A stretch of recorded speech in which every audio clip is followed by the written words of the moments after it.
When it is February, we do not fail to celebrate these moments. We celebrate our loved ones, and it is all special right here on Morning Cafe as we guarantee you the best of the weekend ahead. How do we do that? We have goodies for you for Valentine's, and that is the point where if you engage with us this morning, there are a lot of activities that we have set for you and also lots of goodies. So these activities will go hand in hand with the goodies that we have in store for you. And we'll be having people that we partner with so that at least we are able to guarantee you a beautiful Valentine experience with your loved one. We'll be bringing you cakes from Valentine's Cake House. We have a trip from Mizizi Africa Homes. Mizizi Africa Homes, you know, is a real estate sort of entity that deals with land and, you know, selling and buying of houses. And so they also have goodies for you. They guarantee you a chance to take two of you, or two couples, so to speak, to Mombasa. You know, that experience on the Valentine's time. So there are a lot of questions that we'll be asking, and simple for that matter, and also lots of engagements that will allow you to get, you know, that chance to take your loved one to Mombasa. If not so, then at least you have a night out at the Emory Hotel. We'll also be partnering with them because we have a special event on Friday, courtesy of Morning Cafe, so that you can enjoy your Valentine's. And also, UIP is out there to give you land. We keep saying that. I'm gone are the days where we do lots of flowers. Flowers are good, but flowers are just coming in as compliments. You know, compliments of the greater gift that you give to your loved ones, and investment is key. And so if you invest on land, it is important that you get to know that this is good for you and for your family for generations to come. That is just how much you get love to the next level. So keep it Morning Cafe every other morning. We'll be telling you how you get to do this, what questions we'll be we'll be sending to you, and you get to answer them as we proceed. So make sure that you also keep it right here, because all these goodies are here with me to ensure that you get them all. So karibu sana, this is Morning Cafe, and today we have a special occurrence where we'll be looking at Matters Love. And so, no, not Matters Love, I think I'm so much into the love affair. No, we'll be talking about women, BBI and the women. Just how are the women out there going to benefit with the BBI report? And if not the BBI, then just have candid discussions in regards to getting the women to the next level in terms of leadership, you know, in terms of being on the table where we make decisions. And we just have those candid conversations as to why it is that it is taking so much of, you know, our energy, of our time, of everything to get ourselves to that point. I mean, it's a conversation that has been there for quite a while, and we ask ourselves, why is it that we do not make as huge gains as we would expect? So it will be about the women this morning on the Baraza. Remember, every Tuesday we do the Baraza, and the Baraza allows you to have those kind of conversations. We'll be having a set of guests, that is, you know, a full house of women to expound some more on this. And of course, we look at what it is that the BBI present in terms of that expansion of the Senate from 94 to 94 seats, from 67 seats, incorporating women on board. That is one thing we'll be discussing. Expansion of also, you know, getting more constituencies on board and allowing a chance for women to go out there and battle it out. So karibu sana, it is indeed going to be a great, and I'm glad that I'll be the one who will be taking you through this. My name is Linda Alela. Let's kickstart the broadcast right now on Morning Cafe as we welcome you to be part and parcel of it. The hashtag, as always, is Morning Cafe. At Linda_Alela is my Twitter handle, at TV47KE. You can drop your comments down there. We get to sample them as we proceed with the show. So the SMS short code will be running down on your screen, and same applies to the numbers to call. Call us live and tell us what it is that we need to do as women to take ourselves to the next level. Just how best can the men be instrumental in helping us doing that? And to the papers this morning, the front page of the People Daily. Court puts brake on BBI referendum. A 5-judge bench gives temporary orders pending the hearing of 7 petitions filed to challenge the Building Bridges Initiative process. A story captured on page 5. It's going to be an interesting twist and turns of events right here in the country, even as the BBI momentum has gotten itself to the level of the county assemblies, as different county assemblies get to debate in regards to whether they sail it through or not. Away from it and still on matters politics on page 4 and 5 of the People Daily, Ruto rallies members of parliament as Raila gives MCAs ultimatum.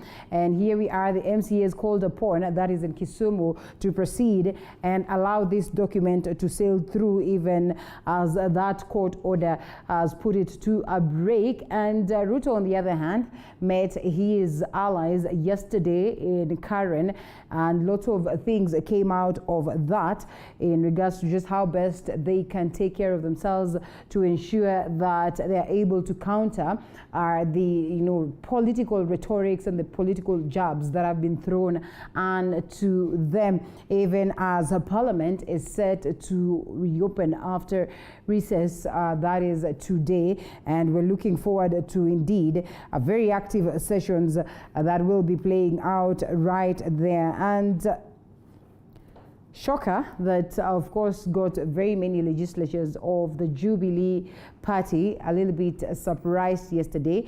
Jubilee boots 6 senators. Whip is next, as many have argued. Lawmakers accused of undermining the party and its leadership. Senate Whip Majority Fixer Irungu Kangata is likely to be axed as today's PG, and we are waiting to see whether such is going to be the case. Remember the scenario with Aiden Duale. For the longest of time, upon trying to fix the house, many thought that, well, he would have been very lucky to escape the axe, but such was not the case. This is a story that has been captured on the People Daily, page 6. And courage, brother, do not stumble, though thy path be dark as night. There is star to guide the humble. Take it to the Lord in prayer. This is what, of course, is all about the Irungu Kangata, scenario, as we await to see what will happen.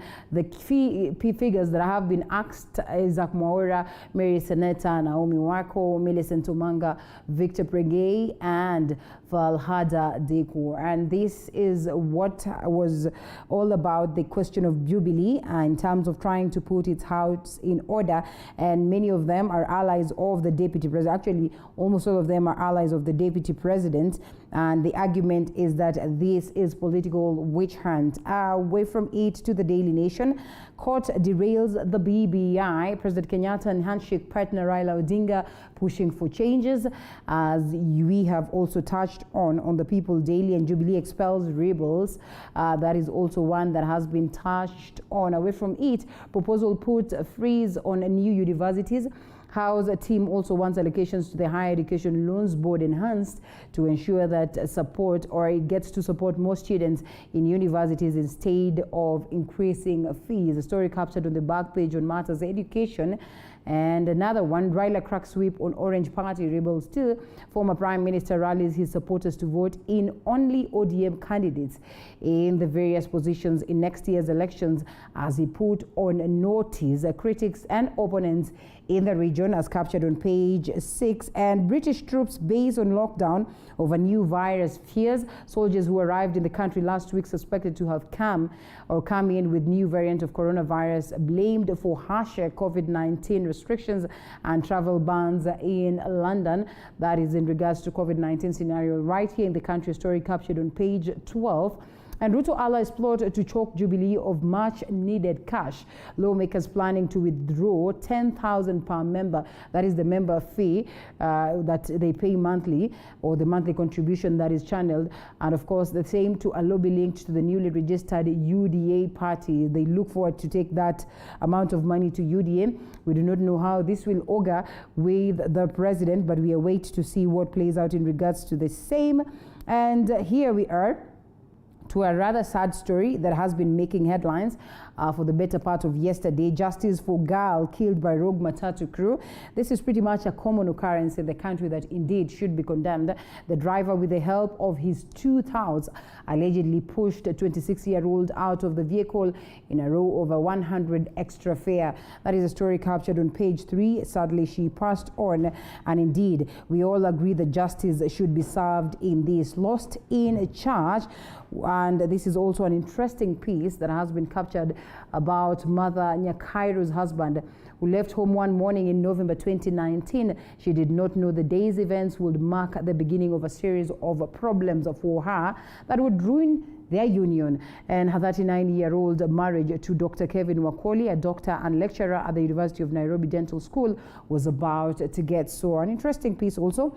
You can grab your copy of the Daily Nation, and also you get to know what it is that has been captured. That one, we'll leave it at that as we try and get a hold of the Standard newspaper. Alongside my guests, we'll be looking at that later on as we proceed. But now it is time that we look at what it is that we expect for the day. We certainly expect the parliamentarians to go back from recess, and lots of conversations will culminate in regards to that, and the talks on whether indeed Irungu Kenyatta will be lucky enough is also a question that we'll be discussing or will be looking forward to as our team is out there on the ground trying to capture that news for you, and so much more that will be playing out. So before we look at the Daily Diary, or before we get much more of that is also on our subsequent programs, it is important that we also take a look at what it is that we have in store in terms of the quotes of the day.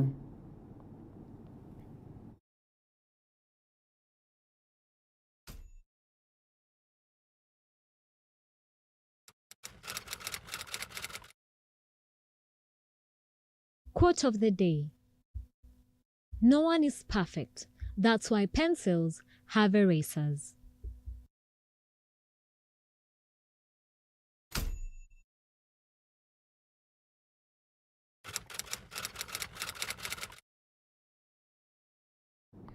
And briefly to the roads, what is happening on the roads this morning, right at the center, and we look at different places. You can almost tell there's so much of traffic this morning, and so if you're stepping out, you know what it is that you expect. If you have not stepped out, you are calling for danger in the event that you have to reach your destination on time. Let's get to Thika Road. And this is Thika Road from Kenyatta University down to Githurai.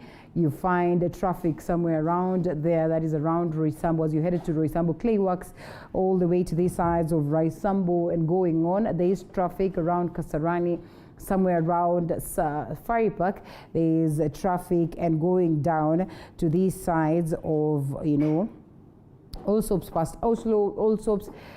You get to Survey, you find traffic around Muthaiga also. There is so much traffic here as you get to find your way to town, and you get to connect to Muranga Road, get to connect to Pangani, and also these sides of Forest Road. There's a bit of traffic around there, Muthaiga, but then again it eases up as you get to the city, and away from that, dropping to these sides of Parklands. Parklands is not so bad this morning. This is where we are, and all the way to the MP Shah Hospital, there's not so much of traffic that would get you worried if you are taking that direction. This is size of Muthaiga. Muthaiga this morning is not so bad, and so if you're taking that direction, you need not to worry. And to a different direction altogether, here we are somewhere around Waiyaki Way. Waiyaki Way nowadays is not so bad. You realize that there's not so much of traffic. This is around the ABC place where you get to connect to James Gishuru and the rest. It is not bad this morning. You can see all the way down some bit of tennis of traffic, but then again it is moving well. And this is James Gishuru. James Gishuru is not so bad this morning, going all the way to Lavington, Kileleshwa, and all the way down as you come to connect to Gitanga Road. Yes, Gitanga Road, as you headed to Kawangware, is not bad this morning. You find some spots where you get a bit of traffic around Macharia Road, but it is not ugly as one would probably expect. And going down to these sides of Loitoktok, Kikambala Road, Gitanga Road is all good. Somewhere around Yaya Center, not much of traffic or something that would get you worried. Dropping us to Ngong Road. Ngong Road is also not bad this morning, as you can see, and this is all parts of Ngong Road from the Kenya Science Teachers College going down to and from town is not looking so bad this morning, and that's it. That is on Ngong Road. Somewhere around State House Road is also not bad this morning. Kenyatta Avenue is not bad. Valley Road is also looking good this morning, so no cause for alarm. Somewhere around Chiromo, there's not much of traffic. Also Kipande Road, as you're headed to the CBD, that is the Central Business District, it's not looking ugly this morning. And all these other parts of Ngara is not so bad, and going down to Mpumwani, Pangani, all the way Isili, it is not looking bad. Let's drop around Juja Road. Juja Road is also not looking bad as you're headed to town and from town, but then again some bit of traffic somewhere around Moi Air Base and other parts, but it is not as ugly. And here we are somewhere around Allsops Drive-In as you get to Outer Ring Road. Outer Ring Road all the way down from Allsops and to Allsops is not bad until you get somewhere around the Donholm subway, or the railway subway is where you get some bit of traffic somewhere around there as you connect to Manyanja Road. Manyanja Road is not looking so good this morning. There's some places where you find traffic, and as you continue with Outer Ring, somewhere around Donholm Road, some bit of traffic also, and going down to Embakasi where you find that it's a bit slow, but it's also not as bad. Dropping us to Airport Road. Airport Road is not looking ugly this morning, and dropping us somewhere around to the bypass. The bypass, Eastern Bypass, is also not bad this morning. Embakasi all the way down. It is Mombasa Road that is not looking so good. Mombasa Road is jammed up. In Maradaima, going down, a bit of traffic. You go down all the way and then you find traffic again somewhere around the Next Gen Mall, and down there's traffic. So if you're taking Mombasa Road, you do not expect it to be very good. Langata Road is not looking so bad. Somewhere around well, there's some bit where you find some traffic around the Wilson Airport, and so you need to be careful when you're taking that direction. Bagathi also is not looking so bad, and I think that is well put, and you are well updated in regards to the same. And some bit of what it is that my team has prepared. Police officers in Juja are in hot pursuit of a matatu driver and his conductor for allegedly throwing out a lady in a vehicle over the weekend. The lady, identified as Judy Wanjiku, an Equity Bank employee, died on Sunday out of injury sustained. Let's take a look at that. It is this ill-famed public service vehicle, a matatu registration number KCZ729C, where 26-year-old Judy Wanjiku, an employee of Equity Bank Ruiru branch, fell off on that fateful Saturday evening, according to eyewitnesses' accounts. Wanjiku boarded this vehicle at Kenyatta Road Junction, and her destination was to be at Moya in Kirinyaga County. But the journey ended abruptly, turning catastrophic at Juja, few meters after boarding the vehicle. The events that transpired at Juja lingers so well on the mind of John Mwangi Njoroge, a car wash attendant who was drawn to the ensuing commotion between Wanjiku and the rogue duo of the member circle. He too sustained serious injuries in the melee. Wakati tulikuwa tumekaa hapa, tukaona madam amekuja anarushwa na driver, amelipishwa kutoka K Road mpaka hapa shilingi 200 na amepeana 500, akakosa kurudishiwa change. Driver alikuwa anamrusha nje. Sasa hapo ndio niliona, tukaingilia tukaenda kumsave. Within no time, the driver alighted from the stationary vehicle and tried to pull Wanjiku out, but she resisted. The driver would then get back to his seat and ignite the vehicle, prompting the closing door to hit Wanjiku and the car wash attendant, who had responded to the situation. Both of them fell with a thud, but Wanjiku's impact was seemingly big. Kutoka mkono yake alikuja akashika madamu. Madamu alikuwa amekaa kiti ya mbele, alikuwa anamrusha. Naona ndio sisi tukafika. Kufika dereva akarudi, akawasha gari. Na unaona madamu alikuwa hapo na mimi niko hapo. Sasa mlango ndio ilitugonga. Yeye aligongeshwa hii pavement, mimi nikagongeshwa chini. Mary Muthoni, a nearby greengrocer, rushed to the scene, only to find a crying Wanjiko writhing in pain. Together with two other women, they took her to the Juja police station where they recorded a statement before Wanjiko's brothers picked her for medication at a private hospital in Ruiru, where she was treated and discharged. Alikuwa na mzee juu angekanyagwa, alikuwa kanyagwa apitiwe juu. Sasa mimi ndio nilimtoa. Ni kama alikuwa na maumivu juu alikuwa anashikilia kichwa. Nikimuuliza ama kuna pahali pa amegongwa, yeye tu anashika kichwa akilia. Alikuwa penikila kidogo na madawa kidogo. Tenda nyumbani. Wanjiko would later be found on Sunday morning lying unconscious on the floor before being rushed to the Thika Level 5 hospital where she was pronounced dead. Nikapigiwa simu juu nilikuwa nimetoka kwenda kazi. Nikakuja nikampeleka hospitali. Kumfikisha hospitali Thika Level 5. Although tulipitia Equity afya, nikaambiwa na daktari ameaga. The vehicle has since been driven from Wanguru police station where it had been held after being impounded to Juja police station. Authorities are promising an unprecedented search for Stanley Macharia, the driver, and his conductor, even as the Inspector General of Police promises that action will be taken for the rogue duo amidst calls for stern action from the family of the deceased and angered Kenyans. We have been able to follow up and track the vehicle, and we have detained it here at Juja police station, and we are pursuing the driver who was with the vehicle the other day on 6th when the incident occurred. Huyo ndo the only breadwinner wa familia, sababu alikuwa kazi mzuri sana hapa Equity ya Ruiru na alikuwa anashikilia wazazi wake sana. In 2019, a 28-year-old woman was killed after she was shoved off a moving bus in Kileleshwa. Mwangi Maina, TV 47, Nairobi. And as earlier mentioned, Jubilee Party has expelled 6 nominated senators allied to Deputy President William Ruto. The 6 among them, Isaac Mwaura and Millicent Omanga, can however challenge the decision. Meanwhile, the fate of Minority Whip Irungu Kangata hangs in the balance ahead of Jubilee senators' PG meeting today. The party has expelled the 6 ahead of a parliamentary group meeting scheduled for Tuesday. The 6 RDP Ruto allies nominated Senators Isaac Mwaura, Millicent Omanga, Victor Pringei, Falhada Deko Iman, Naomi Jilo Wako, and Mary Yane, who were expelled by the National Management Committee. Jubilee Secretary General Raphael Tuju, who announced the decision, says that each of the expelled members had a right to appeal the decision.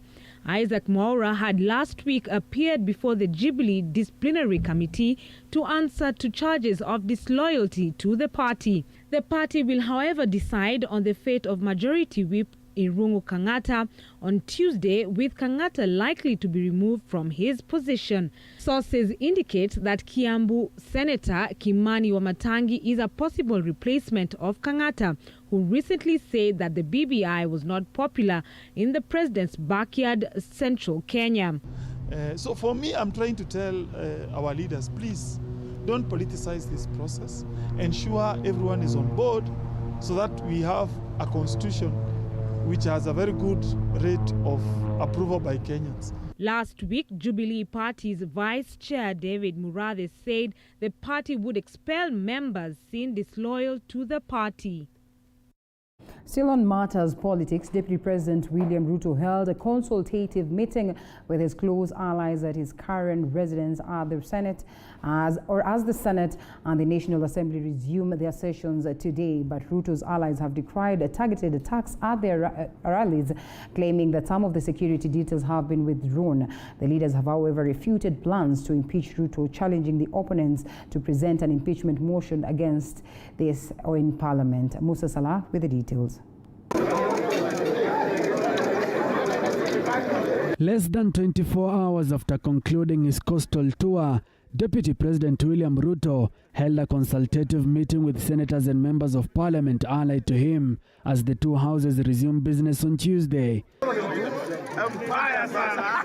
With the current meeting expected to weigh the Deputy President's influence in the two houses, Ruto's allies have expressed their concerns on the alleged state-sponsored chaos at Tanga rallies, protesting the withdrawal of their security detail. The evil scheme, which began with the targeted withdrawal of security of members of parliament, has now been extended to total withdrawal of official security coverage by police officers at meetings attended by the Deputy President. Officially sanctioned hit squad has been formed to perpetrate political violence as witnessed in Keno, Murang'a County, and Msambweni in Kwale, and that it has been tasked to cause violence at the Deputy President's functions that were held at the coast this last weekend. Siku hizi tunaona askari wanakuja wako na plain clothes, hatuelewi hawa ni askari, hawa ni wakora, hawa ni watu gani. Tunawaambia kwamba kama ana deploy askari kukuja katika mikutano, wote wavae sare rasmi za polisi na tuone baji zao na tuone majina yao ili tujue hawa ni kina nani. Ruto and his allies advancing their hustler narrative, claiming that the hustler movement will offer the country an issue-based political discourse. Ukabila isiwe ndio ngao ya kutafuta uongozi hapa katika hili taifa la Kenya. The tragedy of this model is that it makes ethnicity to be the focal point of politics, turning toxic ethnic contestation into the key feature of our democracy. If it is in the interest of the people of Kenya, in your opinion, why do you want to use intimidation? Why do you want to blackmail people? Why do you want to use force? Why do you want to detain people? Why do you want to bribe the MCS? Why do you want to use state organs? The leaders further refuting claims that there are plans to impeach DP Ruto, challenging their political opponents to table Ruto's impeachment motion in Parliament. Let them not discuss the impeachment of the Deputy President in bars, in funerals, in the apartments of their girlfriends. Let them bring it to the floor of the House, starting tomorrow, Tuesday, when the House resumes. The Senate and the National Assembly expected to resume their sessions tomorrow. Members of Parliament allied to Deputy President William Ruto have vowed to table bills that will change the lives of the ordinary mwananchi. Musa Salah, TV47, Nairobi. Thanks, Musa, for that. Now, political leaders from the 4 counties in the Nyanza region have promised to support the Building Bridges Initiative bill. The leaders met ODM boss Raila Odinga in his effort to rally his political backyard behind the BBI bill. During the event, Odinga elected Governor Gotv from the podium. It is a meeting that brought together ODM delegates from the 4 Luo Nyanza region counties. The meeting convened by ODM boss Raila Odinga to support every proposal in the BBI report. Members of the county assemblies from the region have promised to adopt the report once tabled in their respective county assemblies. This BBI document, from a legal perspective, Orange, and questions which are being asked are questions who do not have a basis and a foundation. The meeting also resolved to completely delink the handshake and the BBI from the 2022 election politics, to allow Kenyans debate the issues soberly and dispassionately, and to allow the government and the president to continue with the task of delivering critical services to Kenyans, even as we pursue envisaged reforms. We do not need a person who is antagonizing the people of Kenya and antagonizing the government in Ruto, but we need a person who is organizing Kenyans and organizing the government in Baba. The delegates say they will endorse and support the 9 principles on which the BBI referendum bill is based and the constitutional changes envisaged. The policies required as a framework for changes and the administrative measures to be undertaken. Youth Development Fund, which is not there in BBI, where youth can go and borrow money in order to start their projects, and they don't have to pay any interest for 7 years. Access to capital is what our youth require. However, during the meeting, the ODM boss ejected Siaya Governor Colonel Rasanga and Migori Governor Gotv from a podium in Kisumu. The consultative meeting brought on board members, MPs, professionals, delegates and members of the county assemblies of the Lower Nyanza counties. The Raila's meeting comes barely a week after President Uhuru Kenyatta held a 4-day talks with different stakeholders from the central region. Well, it's now time that we take a quick break. Remember, we have much coming your way. We'll be discussing BBI and the women and much more in regards to strengthening the capability of women out there to proceed and take positions of power. That should be after this break, where we also look at the papers. When the clock strikes 7:30 p.m. every Monday, it means it's time for... The biggest challenge of starting a business in Kenya is the layers of licenses you need to pay. The Grind. We tell you the do's and don'ts of business.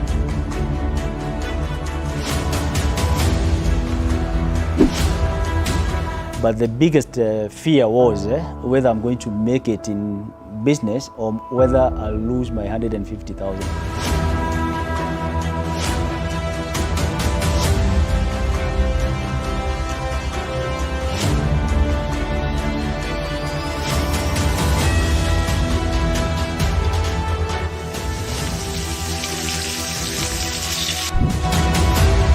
I say business is not about how much capital you have.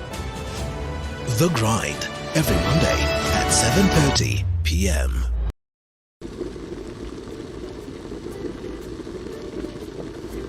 It's been an amazing year in the kitchen here on The Throwdown. We brought you ugali and brown fish by Sophia. The tasty butter chicken from the classic Mayura restaurant. And the sweet Oreo cake dessert by Lillian. This year, we bring you bigger and better from more mouth-watering meals, kitchen hacks, restaurant reviews, and even street foods. Tune in to The Throwdown every Sunday at 6:30 p.m.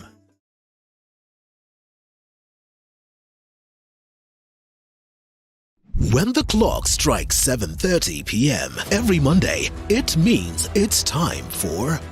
The biggest challenge of starting a business in Kenya is the layers of licenses you need to pay. The Grind. We tell you the do's and don'ts of business.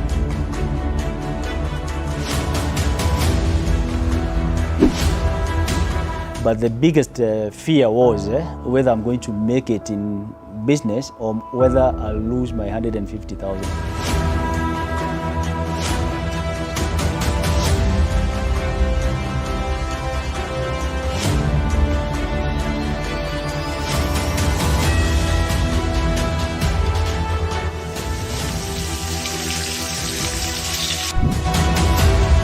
I say business is not about how much capital you have. The Grind, every Monday at 7:30 p.m.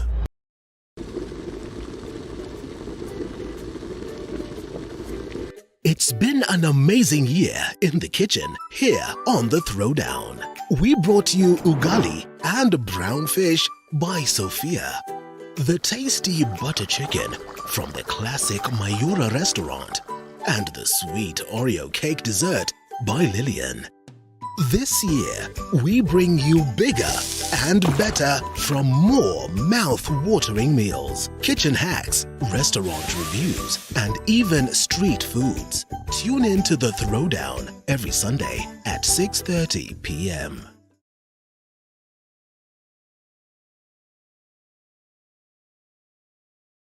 When the clock strikes 7:30 p.m. every Monday, it means it's time for...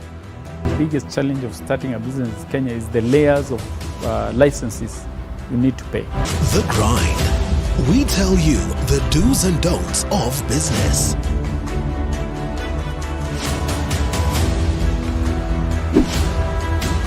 But the biggest fear was whether I'm going to make it in business or whether I'll lose my 150,000.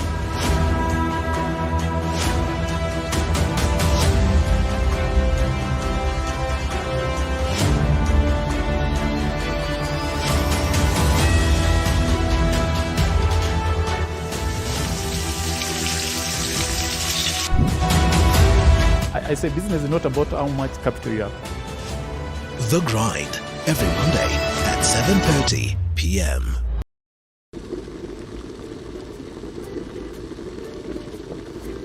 It's been an amazing year in the kitchen here on The Throwdown. We brought you ugali and brown fish by Sophia. The tasty butter chicken from the classic Mayura restaurant and the sweet Oreo cake dessert by Lillian. This year, we bring you bigger and better from more mouth-watering meals, kitchen hacks, restaurant reviews, and even street foods. Tune in to The Throwdown every Sunday at 6:30 p.m.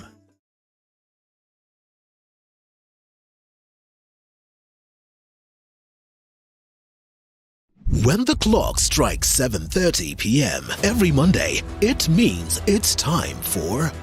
The biggest challenge of starting a business in Kenya is the layers of licenses you need to pay. The Grind. We tell you the do's and don'ts of business.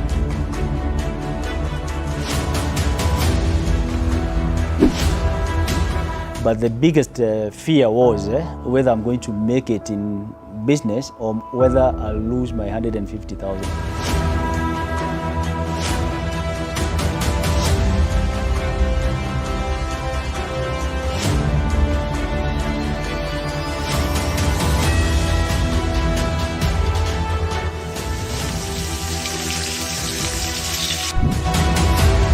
I say business is not about how much capital you have.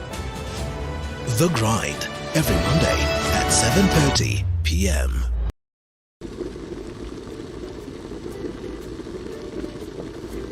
It's been an amazing year in the kitchen here on The Throwdown. We brought you ugali and brown fish by Sophia. The tasty butter chicken from the classic Mayura restaurant and the sweet Oreo cake dessert by Lillian. This year, we bring you bigger and better from more mouth-watering meals, kitchen hacks, restaurant reviews, and even street foods. Tune in to The Throwdown every Sunday at 6:30 p.m.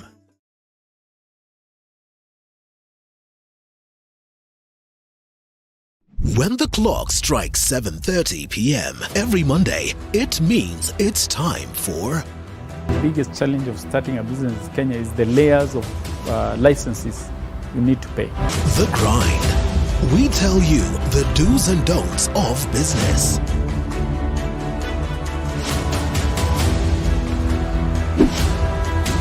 But the biggest fear was whether I'm going to make it in business or whether I'll lose my 150,000.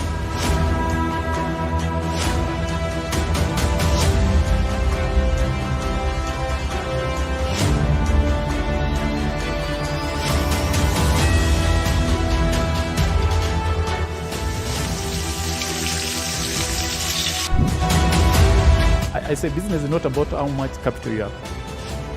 The Grind.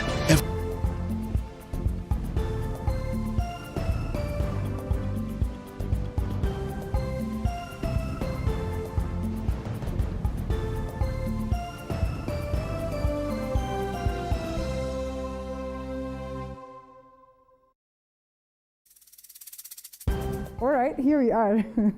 Oh my goodness, here we are. Madam Director just got me unawares, but all the same, we're here saying that in as much as we're all about the women, we can only discuss the politics of the day by first of all looking at what has been captured on the paper.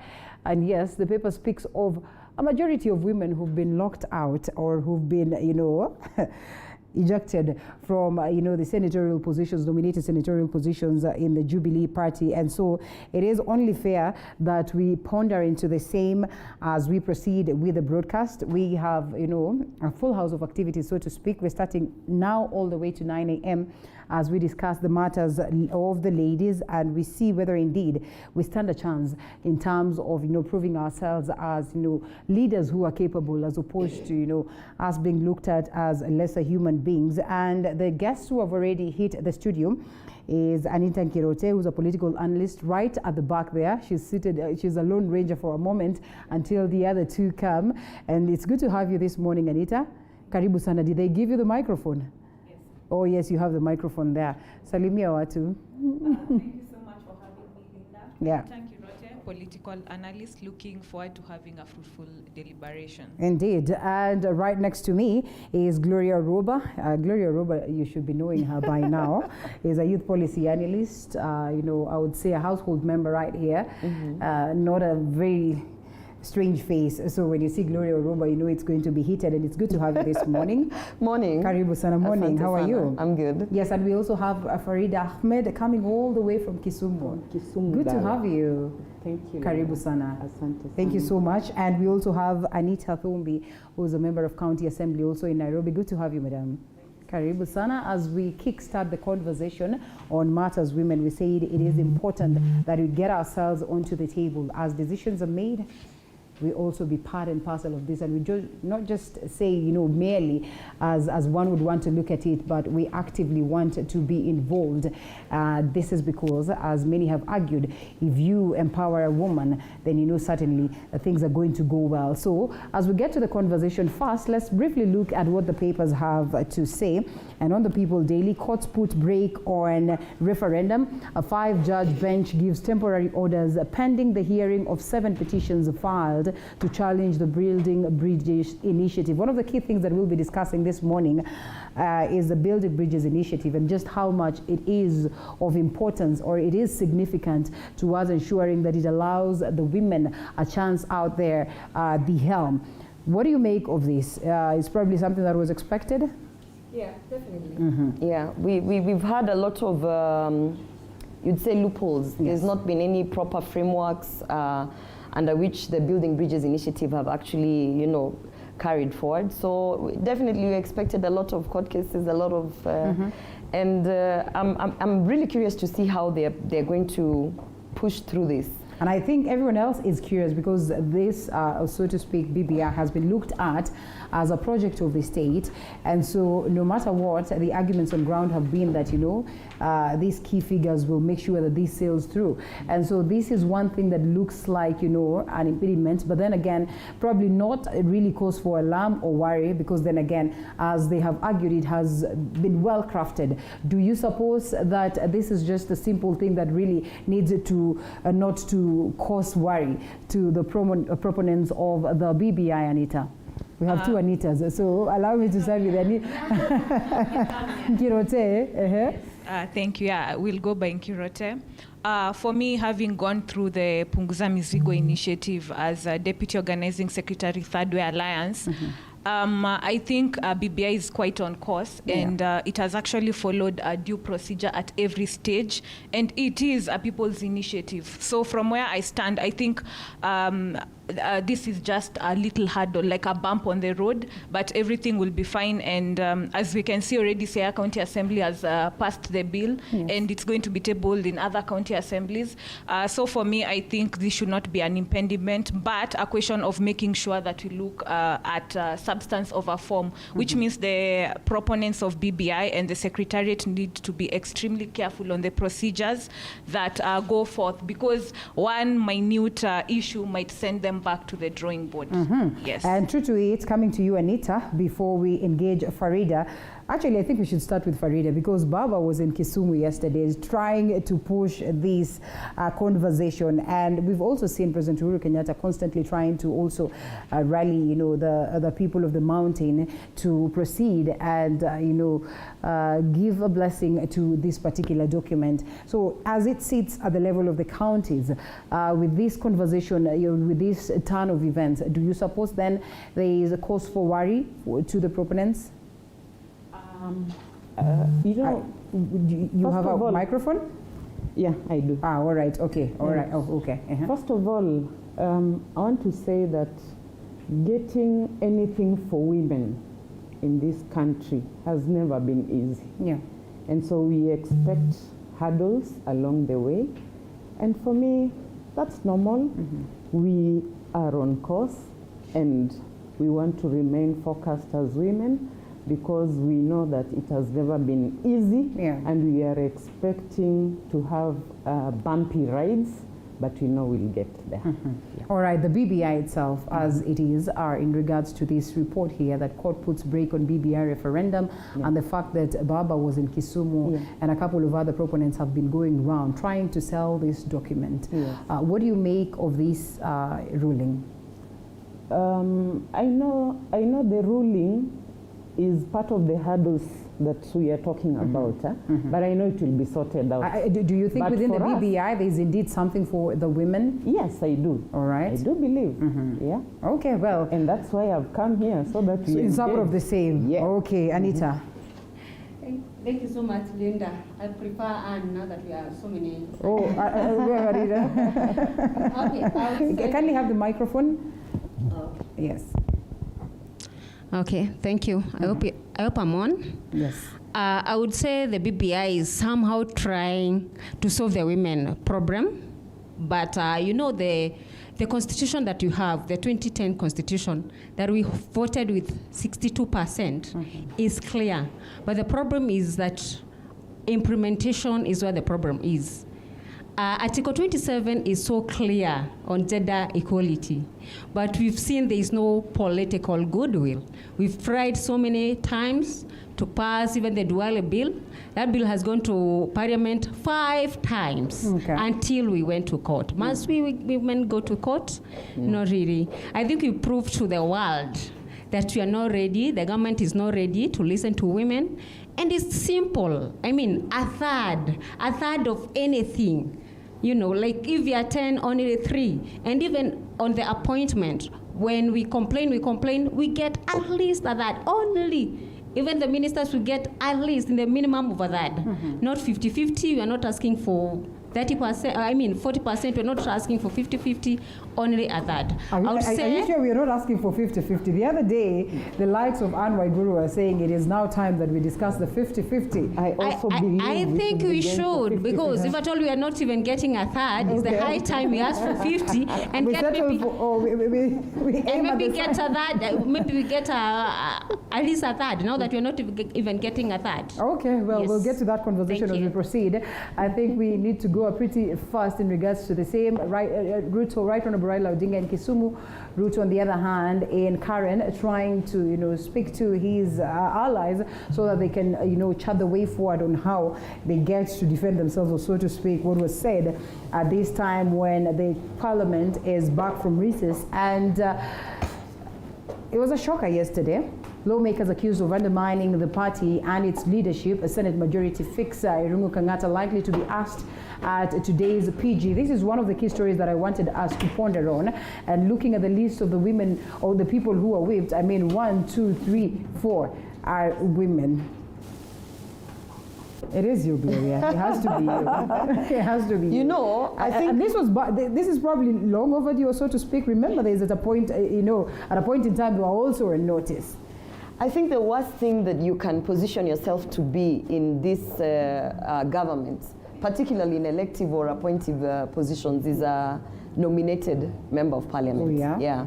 Because I think as a nominated member of parliament, there's always you're walking on eggshells, because you have to push the party interest, because it's the party that nominated you. Yeah.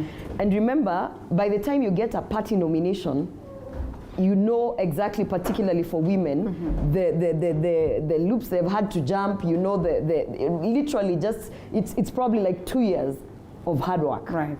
So at the end of the day, your hands are tied. In the You're spirit not of really, affirmative action, what can we do? In the spirit of affirmative action, I think it is time that we start looking at what are the caveats of these nominations. As much as the party is nominating you, you must at least be able to exercise some level of freedom to push the agenda of the special interest group that you're representing. Yeah. So for instance, Millicent Omanga was nominated as a youth.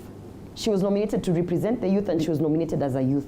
But we've seen throughout that she's tied to being just a number when it comes to voting, when it comes to, even when we were talking about the issues of youth representation in BBI, you sort of don't even have that luxury of saying that I probably don't want to support the Building Bridges initiative because we need to look into the the youth agenda, which is what you're nominated against. But it's not only her. You've seen now Isaac Mwaura is also there representing people with disability. But now they're being put down because at the end of the day, they're not pushing the party interests. Now the party interests sometimes, actually often, definitely clashes with the special interest group that you're representing as a nominated MP. So what I think we should be talking about, particularly in the BBI, is how then do we safeguard that the special interest groups under the nominated seats we are giving are going to be, that person would not be tied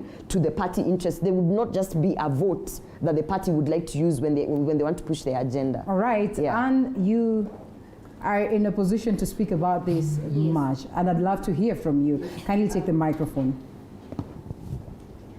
I think it's the highest time we rescue women from the mercy of the party. And that is why I would propose for the BBI, let women go to the people. The Constitution is clear, Article 1, on sovereignty, the power of the people. Like me, I'm on the gender top-up, representing women. But do I represent those women? No, because the party interests come first, not the people we represent. So to me, I feel it's the highest time we take now the nominated members from the party to the people.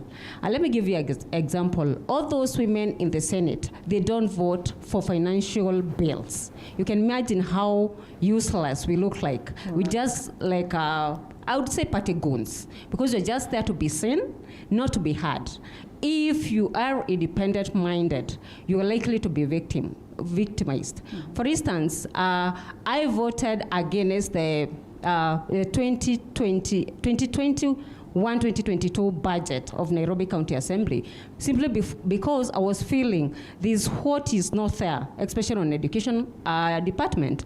But what happened, I was called to the party, I was disciplined, I was taken to the disciplinary committee and suspended from the party for 3 months, without committees for 6 months. You see, you're just there to be seen, you're not supposed to have independent mind. So I think it's the highest time we rescue members, women especially, from the party to the people. If you see our political parties, they are owned by men. Only a few, like NAK Kenya and I think the one for Gilu and Martha Karua.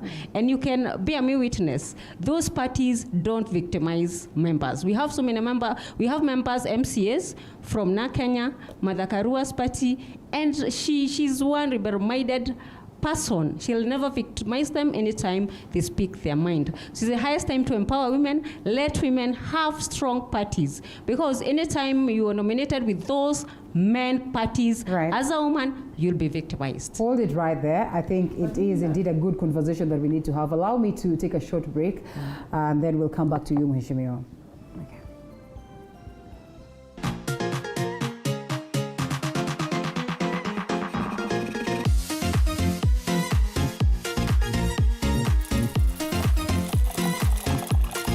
When the clock strikes 7:30 p.m. every Monday, it means it's time for... The biggest challenge of starting a business in Kenya is the layers of licenses you need to pay. The Grind. We tell you the do's and don'ts of business.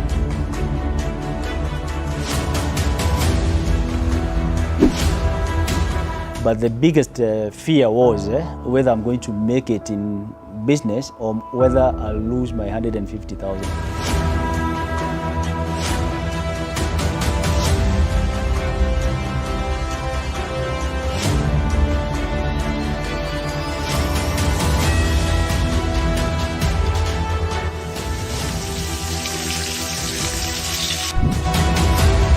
I say business is not about how much capital you have.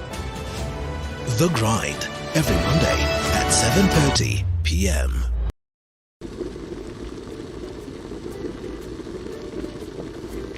It's been an amazing year in the kitchen here on The Throwdown. We brought you ugali and brown fish by Sophia.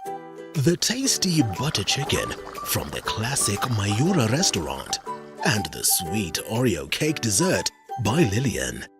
This year, we bring you bigger and better from more mouth-watering meals, kitchen hacks, restaurant reviews, and even street foods. Tune in to The Throwdown every Sunday at 6:30 p.m.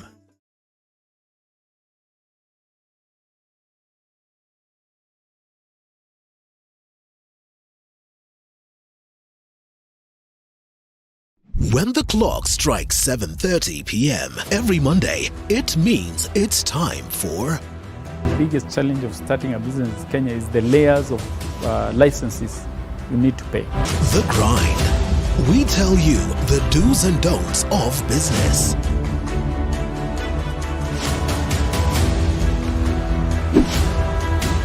But the biggest fear was whether I'm going to make it in business or whether I'll lose my 150,000.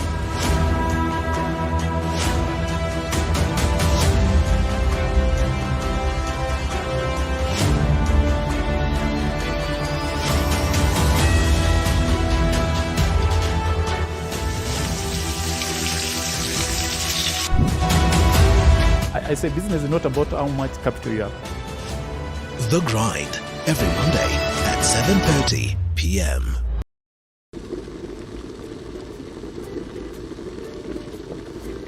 It's been an amazing year in the kitchen here on The Throwdown. We brought you ugali and brown fish by Sophia. The tasty butter chicken from the classic Mayura restaurant. And the sweet Oreo cake dessert by Lillian. This year, we bring you bigger and better from more mouth-watering meals, kitchen hacks, restaurant.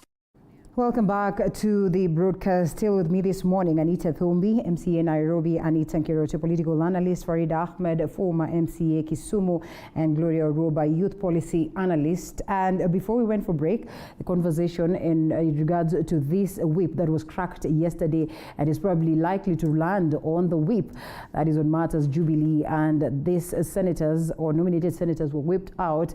The argument then being that they are not loyal to the party. They have gone against what it is that the party would dictate or would, expect of them. Honorable Farida, to you, you had some reservations. Yes. Linda, one thing that the nominated women need to know, I'm seeing quite a number there, is that first of all, you were nominated to represent a specific category of people. Yes. There are people behind you who look up to you as their leader. And then secondly, the party that nominated you has a manifesto. Do we all understand what that manifesto is all about? And then of course, align the interests that we are championing back home, wherever we are leading, align those interests to the party manifesto.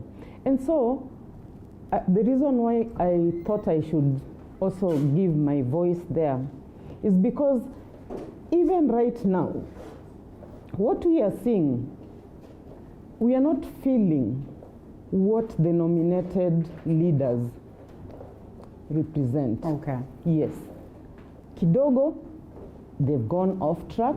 Because if I was nominated, for example, to represent the interests of women, I should be talking about women and women issues consistently.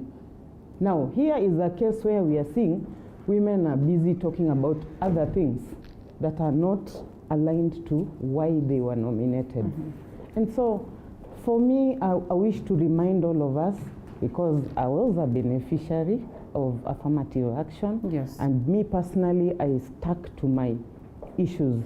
I was very vocal. To the party interests? Interest, you align the party interest. I told you must understand the manifesto of your party. You must understand what the manifesto says, and then of course align those interests there. Okay?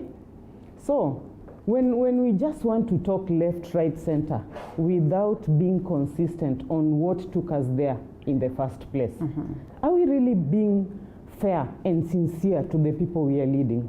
Right. Well, if there is a person that I know is against affirmative action, then it has to be Anita Nkirote. For whatever reason, I'd love to learn. She's pretty young, and you know she should be amongst the people who probably should be celebrating affirmative action. But tell you what, unless she changed her stand, I'd love for us to expound some more on this. Could some of these undoings be one of the reasons why you probably are against affirmative action in totality? But before you come in, let's acknowledge the presence of Jennifer Nyaga. Honorable Jennifer Nyaga is the member of County Assembly Kirinyaga. Good to have you, Mheshimiwa. All right, and to you, Anita. Thank you so much, Linda. For me, where I look at it, the members we are looking at currently, it was a long time coming. Number two, this did not happen to the likes of Millicent Omanga, Isaac Mwaura, because they are youth or they are women. It's because they have been on an offensive. They've been out here going against the stand of the party, or one wing stand of the party, and knew that there would be consequences. So nominated member of parliament, just hold it right there. Then of course they are here elected or appointed to represent certain groups and certain interests. Then I'd want to assume this is definitely the interest of the people, or these are interests of the people. So in this case then, there's a clash between the party and the party interest and the interest of the people in this case. So why would you amount whatever it is that they did as, going against what it is that the party would expect of them, as opposed to looking at that side where they were technically speaking for the people, or so to speak? Actually, no one can exactly claim they were speaking for the people. How do we actually audit that they were not speaking for another person or as independent? No, Isaac as Mwaura was focused independent. much, or as independent. It was focused much on the aspect of the BBI. One of the key things that he's been discussing, matters economy, constantly. We've seen that. And to him, he looks at this as, a time when, as a leader, he needs to go out there and enlighten the common mwananchi in regards to what, first of all, this document, speaks, and so much so. And so what then would make you feel like this is not a person who's speaking on behalf of the people? Because if we look at the personality trait and the personality trajectory, I really don't want to go into details because I don't want to make it seem like a personal attack. But whatever solution you're giving us cannot be solved on the wheelbarrow. Now, let me jump on to the specific aspects of affirmative action and BBI. All right. When I look at BBI, I believe it gives us a double-edged sword for women. For example, when you look at the seat of the Senate, we are going to have one Senate who a man and a woman, which now gives you the 50-50 advantage that you want, the affirmative action that you want, and it's a plus. But now when we come to the National Assembly, this is when now trouble rocks, because if we have 290 elected members of parliament, then we have the 70 that top up, and the 70 top up now is coming from political parties. So for me, I feel like we've placed too much burden of affirmative action on political parties, while we have the appointed slots. What am I talking about? I'm talking about the position of the CSs. I'm talking about CASs. I'm talking about PSs. I'm talking about government who has actually done an audit, which I would expect the National Gender and Equality Commission to come and tell us, hey, these are the number of directors we have, these are the number of PSs we have, these are the number of CSs we have, and we can achieve affirmative action through this. Now we go to politics, because politics is the most visible form of affirmative actions that we currently have. So I've talked about the Senate. Now when you come to the political parties, political parties are allowed to run their own businesses and technically do as they please within the constitution, and they run their own what they deem to be their own democratic processes. Yes. So when I look at now the 70 top up, the advantage is now it's going to be weighted, and it's going to be coming as a result of votes. So the 70 women, let me say 35 women. I see she's disagreeing. Yes, you can counter, Gloria. You can counter that. Yes, the women that are going to come are going to be women who've actually been on the ballot, which means we are going to get, for me, a greater quality. As opposed to, all right, as you, I think you can pass the microphone to Jennifer. At the end of the day, what I hear is it's not propaganda, it's half information. If you look at the model at which they're going to use to nominate those women MPs through the parties, one of the things first they're saying is that they have to check the number of votes that you got. So for instance, if I am running in Kiambu, right, and I get 22,000 votes, and the winner there gets 30,000 or 40,000 or whatever, and if I'm running in Garissa and I get 4,000 votes and the winner gets 4,200 votes, the person in Kiambu, all the other people who got more than 4,000 votes will actually get first priority nomination than that lady who actually lost with 100 votes. So at the end of the day, what you're actually doing is you're not necessarily giving, you're not sending leaders of, you can't say that just because they ran for an election that they are quality. You can't say that just because they ran that they have the interests of women or the special interest groups to say that, you know, because Alipata 20,000 votes, they were running for MCA, so you definitely, they are going to represent the women or the people with disability or whatever.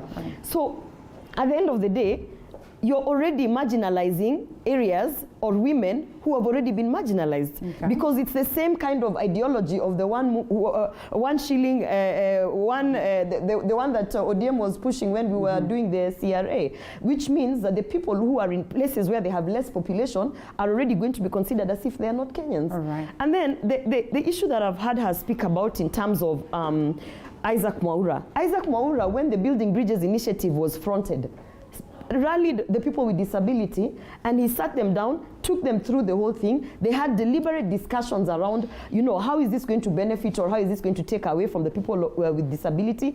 And when they came back to the task force, I think 3 or 4 times, they were very clear on why they were not supporting that initiative as the people with disability. So to say that Isaac Mwaura is one of the people who was actually clashing with the party interest or with the manifesto of Jubilee, which by the way I have gone through, which actually tries to represent their youth groups, people with disability, and above and beyond that, even when their manifesto was running, they wanted to do a couple of government projects under the people with disability. So he never really clashed with the party interests. And if you're talking about they went against the party, are you trying to say that the Deputy President William Ruto is not a part of the Jubilee Party? He is actually the deputy party leader. And at the end of the day, you cannot, if the party is divided at the top, if the party leader and the deputy party leader are having issues, it is automatic, it is like a marriage. That then the children will decide, Mimi, I'm going with my father or I'm going with my mother. But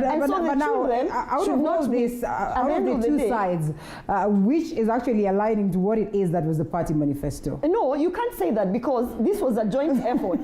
This was and you know what a lot of people don't know? This was a Jubilee as a party was the architect of forming that party was William Ruto. Yes. He's the one who even pushed for the state guarantee for all the other political parties that were folded. That joined in. And by the way, after the first election, when President Uhuru Kenyatta and William Ruto won, before and then they went into the elections were annulled, you remember there was a PG that was held where the president abused everybody, and then they had to go back to campaigns. So it is William Ruto who then had to go and beg all these people, please come back, we're going back to. So it is unfair to label them defiant. So at the end of the day, what the expectations that we should have as children of that marriage is they should not be castigated for the issues that are happening at the top. So when you look at the list here, you have Isaac Mwaura, Mary, Naomi Hu, and Millicent Omanga. The cases should be looked at separately. Isaac Mwaura in no way has he gone against the party interest. In fact, if anything, it is because of Isaac Mwaura that the people with disability have come to the forefront in terms of representation. All right, let's allow Jennifer to come in and probably weigh in on this. Okay, on the matter of the nomination of the Isaac Mwaura, Mary Senator, Naomi Wako, Millicent Omanga, Victor Palgei, Father. Okay, I would like to say that the interest they represent, they are supposed to be the interest. Mwaura is supposed to represent the interest of the disabled. The rest are supposed to represent the interest of the women. But what happens when people... The youth, yes. No, Victor. Victor is representing the youth. The youth, okay. Yes. But what we have seen, it's unlike the other one. Me, I was elected in 2013, 2017, not nominated. What happens when people get into those House of Senate, the National Assembly, the County Assembly, all the interest changes. Okay. They never represent the interest that was sent there to represent.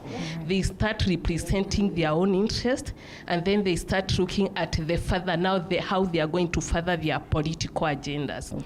We remember when people were correcting the views on the BBI, all these women went around telling us, instead of telling us what we should add on the women or what should be added on the BBI coming, they started around going telling us that the BBI is Pereka Mbaba Ikuru.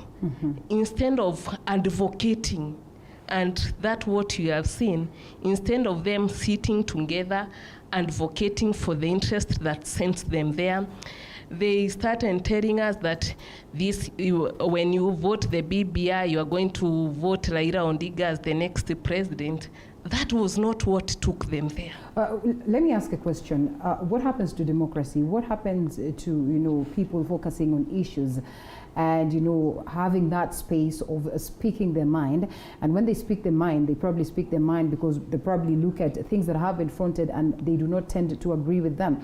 And them failing to agree could be based on the fact that maybe they do not see the importance or the tangibility of this initiative that is being fronted. What is wrong with them saying that there's a problem with the BBI if they deem it so? There is nothing like, if you don't feel like you are going to air, you are supposed to disagree with fact. And you think they have not fronted their facts, right? I have not seen them fronting any fact. Because on even what I've Isaac seen, Mwaura, on what I've seen, it's okay. You can have on what I've seen. Yes. When you want to disagree, if you want to disagree with me, bring the facts that you are disagreeing. That Exactly. the fact they are going to deal with women. The only thing that I agree on with BBI about the women, they are giving us a good criteria of how you are going to be nominated. Before, the criteria was left open. You could just nominate anybody, anyhow, without foreign. You could nominate your sister, your girlfriend, your in-laws. They are fulfilled the 2/3 gender rule. But here, what is the problem if you decide to nominate your sister, your girlfriend, and they are good enough? No, they are also good enough. Are credible enough. Good enough. This one is a public office. Yes. You should separate the public office. There is what the public want. The public office is not your home business that you can nominate each and everyone. Hold it right there. We'll come to you, Anne, and I know you're burning on this one. But before we come to you, let's allow Farida first say something. I want to, first of all, bring us back on track. Where are we coming from as women of this nation? When, with the onset of the devolved government, 2013, you remember out of the 1,450 wards, we only had 82 women who were elected, 82. Out of the 290 constituencies, we had 16 women who were elected. Yes. That translates to about 5%. Okay? And there were no women governors, no women senators. Come 2017, because remember we are drumming up more and more support. Support, yes. Yes. Come 2017, we just had a slight increase. That is out of the 1,450 wards, now we had 96 elected women. And then, of course, in the constituencies, we had 23, translating to about 6%, 6 and 7%. Yeah. Now, this time around, we had 3 elected senators and 3 elected governors. So, if you look at the constitutional requirement, that's still way below, because our performance has been dismal. less than 10%. And yet, the constitutional requirement is 33%, at least 33% before we get to the 50-50. Right. So where are we? Okay? And so that's why I said the women who have been nominated, whether at the county assemblies or in those other spaces, ought to be focused on championing our concerns as women. When they got inside there, and it is time to take stock, what are we seeing? We are seeing the narratives of women, you know, going into other issues, way away from our issues as women, youth, and persons with disability of this country. Right. And me, I want to remind all of us that we have a long way to go. And looking at the provisions that have been captured in the BBI, you see, the fact that at Senate level, the 50-50 ratio at Senate level, let's honestly applaud it. That one, honestly, is a good thing. Okay. 50-50. As the 47 women rep positions that there we are very happy. Okay. Because remember I said we are going towards 50-50. Because if we are 50-point-something% of the population of this country, why would you be asking for lesser percentages, lesser portions? So we are, at the Senate level, we are okay. Now, come to the National Assembly and County Assembly. We are talking about, now there is something coming in. Remember, the first county assemblies, the women who were nominated, there was that general perception that we were given. These women, people look at us as lazy people, that we were given. Okay, so the BBI is coming here and telling us now, women, go out there, look for those votes, go and contest. Before you even get to the BBI, at a point of being given, did you do justice to a point where it was convincing enough that indeed women deserve that, honor? And that is the essence of affirmative action. When you go inside there, you are not on holiday.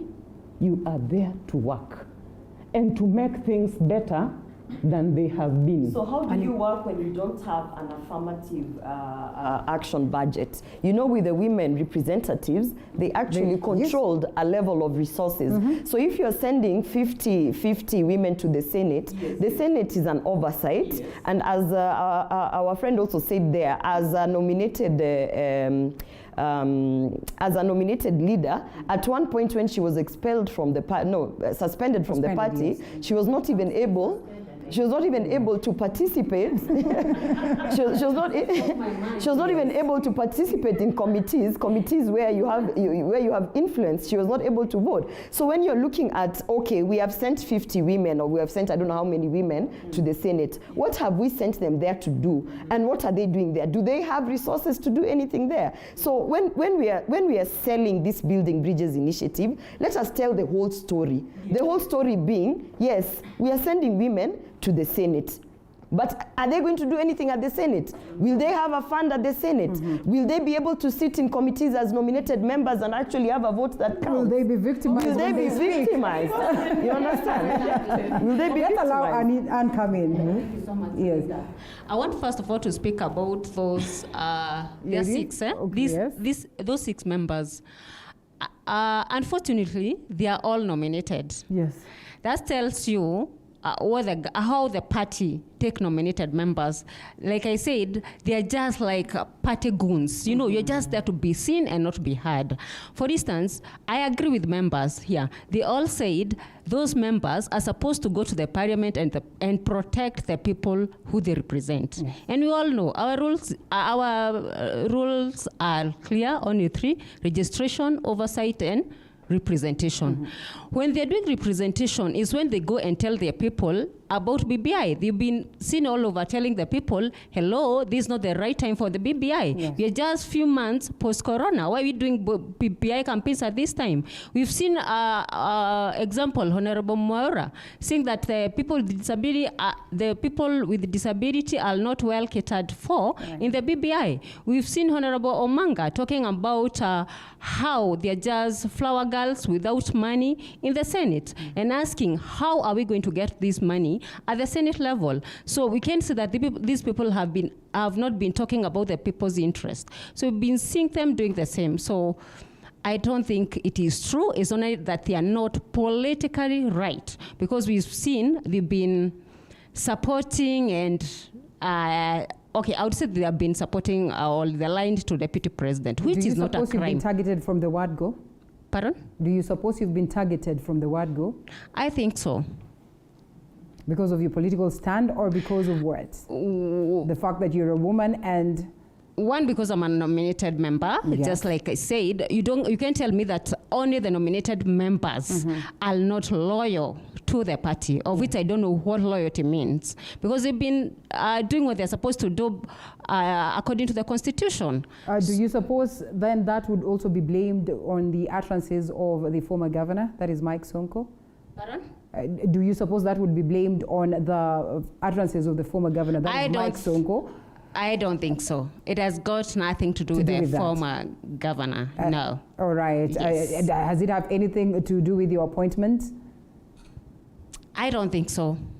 I think just because you're supporting somebody else politically, that's where the problem is. And about the BBI, just like what my friend there has said, I don't think it's bringing any solution to the women issues, because even that money they are telling us about increment from 15% to 35% that will empower women at the grassroots level, I think is not practical.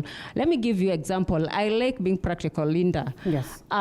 Since 2013, not even 2013, North Sigo County has gotten more than 12%. Even for this year, the budget 2021-2022, we have approximately 3.02 trillion. That means approximately 366 will go to devolution. Which percentage is that? 10.6. Then you're telling us we'll get 35%. It's not practical. It's not practical. And by the way, remember, we are at the financial crisis level. We can borrow. But we hope that things are going to get better. And so the proponents argue that this is in preparation for the good times that are coming. I don't think so. I think these are goodies. Remember, 90% of whatever is in the bill, whatever is in the report, is not going to be voted for. We only have 10% that us guys we're going to vote for at the county assembly. So it's not true what they're telling people. And again, we are not being told what is happening to the 90%. I think they need to tell us how we are going to implement the 90% that is in the report that is not in the bill. Because they're supposed to come up, I think, with a cabinet or session paper that will lead to the government putting a budget to the implementation of this 90%. But nobody is talking about it. Farida and Jennifer, they're just talking about, they're only talking about the 10%. Nita Kirote is going to tell us that. For me, first of all, I'll still go back to where we were. And for me, I think if you're in a political party, you know very well that you must toe the party line. Let's not lie to ourselves, number one. Number two, if you are nominated, it's even a more burden than if you are elected. Let's be realistic. We know there is power in getting mandate from the people. And once you're an elected leader, and you can see the other scrapping that happened, whereby the likes of Murkomen, Susan Kihika were demoted from their positions, so to speak. At least for them, what could be done is, if you're in a party leadership position, you're removed and in the disciplinary committee. But if you are nominated, you do not have the same privileges, and that's a fact. So that's one thing young women leaders, special interest group representative must be aware. Number one, were you nominated because you're a youth or you present a persons with disability, or were you in the first place nominated because you belong to a political party. Let's get this right. Number 1, you belong to a particular political party. 2, so that you're nominated. 3, so that you represent your special interest group. So while you're in that position, I think it's up to you to look keenly at what you're supposed to do. And the other issue, I'll talk about Sagana 3 declaration in specific issues to BBI and the women. And those who are there, I believe you're there. Those who are there, the president said this, yeah? Prior to that, Maraga had issued a statement asking the president to dissolve parliament. The problem I'm having today, and I would like, as I get out of this panel, Niseme, today, I've learned 1 or 2 things. What the president said, you want me to dissolve parliament because of we have not reached the threshold. Then we go back to an election. What assurity do you give me that if today parliament is dissolved and we go back to the people and they vote that we are going to get that threshold? So we can sit here and criticize the BBI and say that at least the Senate is working and the National Assembly. Then we'll have the 70 top up that will be women and maybe youth and persons with disability. But what other formula is Gloria giving us today? Because you cannot criticize for the sake of criticizing. If we must sit down and talk as a people and decide what is the formula. And have you brought those issues? You cannot be saying, this cup is bad, and you're not telling us, I can take you to Gikomba, you buy another cup, you can use a glass, this is white, I can give you black. We need solutions. So my problem is you cannot simply criticize while you're not giving us a solution to how we will achieve the 2/3, especially in parliament. All right. Ida, I want to say something briefly, and before we come to Gloria, because she's about Sagana. Like I said, issues of women is only because we don't have political goodwill. And let me give you an example. The position of CAS, do you know it's not even constitutional? It is not. It is not in our constitution. But just because there was political goodwill, those positions are there now. And I'm saying this bill has gone to parliament 5 times. 1, 2, 3, 4, 5 times. Do you want to tell me if there was political goodwill, there could not be that implementation done? Number 2, I want to say that not that these people is like, they don't take women so seriously. They want us to be lied to, that they are do we take ourselves seriously? Very. We take ourselves very seriously. Oh, do we? We do. Let's Gloria come in. Can I just respond to your Nkirote? The first thing that I always shut down is, as a Kenyan, it is actually my civic duty and responsibility to criticize all government initiatives, to understand them and criticize them. So do not shut down anyone who's coming out here to criticize government. They are actually carrying out their civic duty and responsibility as a Kenyan. That's the first thing. So that is why I will continue criticizing, even when I am in government, because I will be in government. I will criticize my own government that I will be in. So that's the first thing. And you will be in this list. Yes, I will be in there and I will criticize it so that we can be able to change it. The second thing is, we are not just trying to reach the 2/3 gender rule. That is not the aim. The aim is not just to say, okay, tumefika 2/3 gender rule, because if that was the aim, then we wouldn't be trying to create models of how to nominate women. We would just be saying, bring girlfriends, relatives, whoever. But because we have realized there's a problem with that, we are trying to create a model. So the aim, when you're telling me that you sat in Sagana and you discussed women and you want to just reach 2/3 gender rule, the aim is not just to reach it. The aim is affirmative action is to ensure that even if it's men who are sitting in that table or whatever policy framework there is, even if it's men who are sitting there, the interests of women are represented. So it is not just it's not about having women. So when you tell me that if we dissolve parliament, how sure are we are going to reach the 2/3 gender rule? First of all, we're already so wrong, because whether we reach it in whichever formula, and still the issues of women. And when we talk about the issues of women, please let's go back to what is the gender, what is that agenda we are trying to push. We are trying to make sure that we are having low mortality rates in terms of birth and things like that. We are trying to make sure that the girl child is going to school. We are trying to make sure, there are so many things that we are looking at in there. So if the men are unable to do it because they do not understand, that is why we are pushing to have women. So at the end of the day, don't tell me how Don't ask me to give you a formula to get you 150 women, because even the formula that is being fronted at the BBI is saying that at the point where we do not reach that 2/3 gender rule, we then go and nominate women, which means at one point we might have 640 MPs, because we are trying to address issues on mortality rate, because we are trying to address issues on the girl child going to school. Really? At the end of the day, what we need to do is come back to the drawing board. The people who are trying to solve the issues of women, one, do not understand women. And hearing you speaking, unfortunately, they have gotten into your head, because you are just pushing for numbers. You're not understanding what those numbers are supposed to do in Senate. If I'm in Senate and I don't have an affirmative fund to be able to actionize the things that I'm supposed to push on the ground, then it doesn't matter if we are 300 of us in Senate, because the result will be the end as having just men in the Senate. But when I look, for a minute, and by the way, the formula that I would suggest, the formula that I would suggest is, let us push that our political parties are forced to ensure that they front strong women to run for those elective seats, not to front women will front. If I know my stronghold as a political party is Kisumu, and I know my weak place is Central. Okay. Then I'm told by IEBC I must have, let's say, 200 women running. Right. Then I take all my 200 women in my weak areas, because I know anyway I'm not going to win.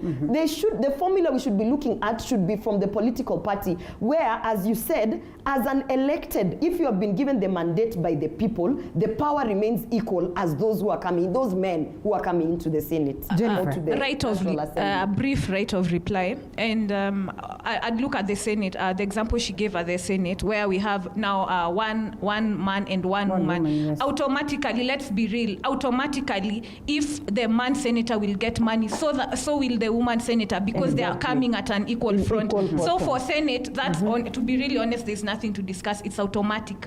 Number two, when we began with the women rep position, and at first, 2013, when we got the new constitution, 2010, then 2013, we had the elections. The women rep did not have any money, yet she had the same mandate as a member of parliament. No, as a governor. Yes, you are in and eventually they got the affirmative funds. We somehow figured it out. This thing is not instant coffee that you make. So if we have an opportunity, the Building Bridges Initiative, we have an opportunity to get rid of the ifs. Why don't we discuss the ifs? Don't be telling me if the senator gets money. Why don't we discuss we're sending women but there? But is it not what they argue, Gloria, that it is something progressive? Yes. And the fact that, Linda, you don't just get the word progressive is the reason the people with disability even rejected the Building Bridges. Because progressive does not give me anything. Okay. It's a promise. So now we have an opportunity to fix this country. Why then are you coming back with ifs?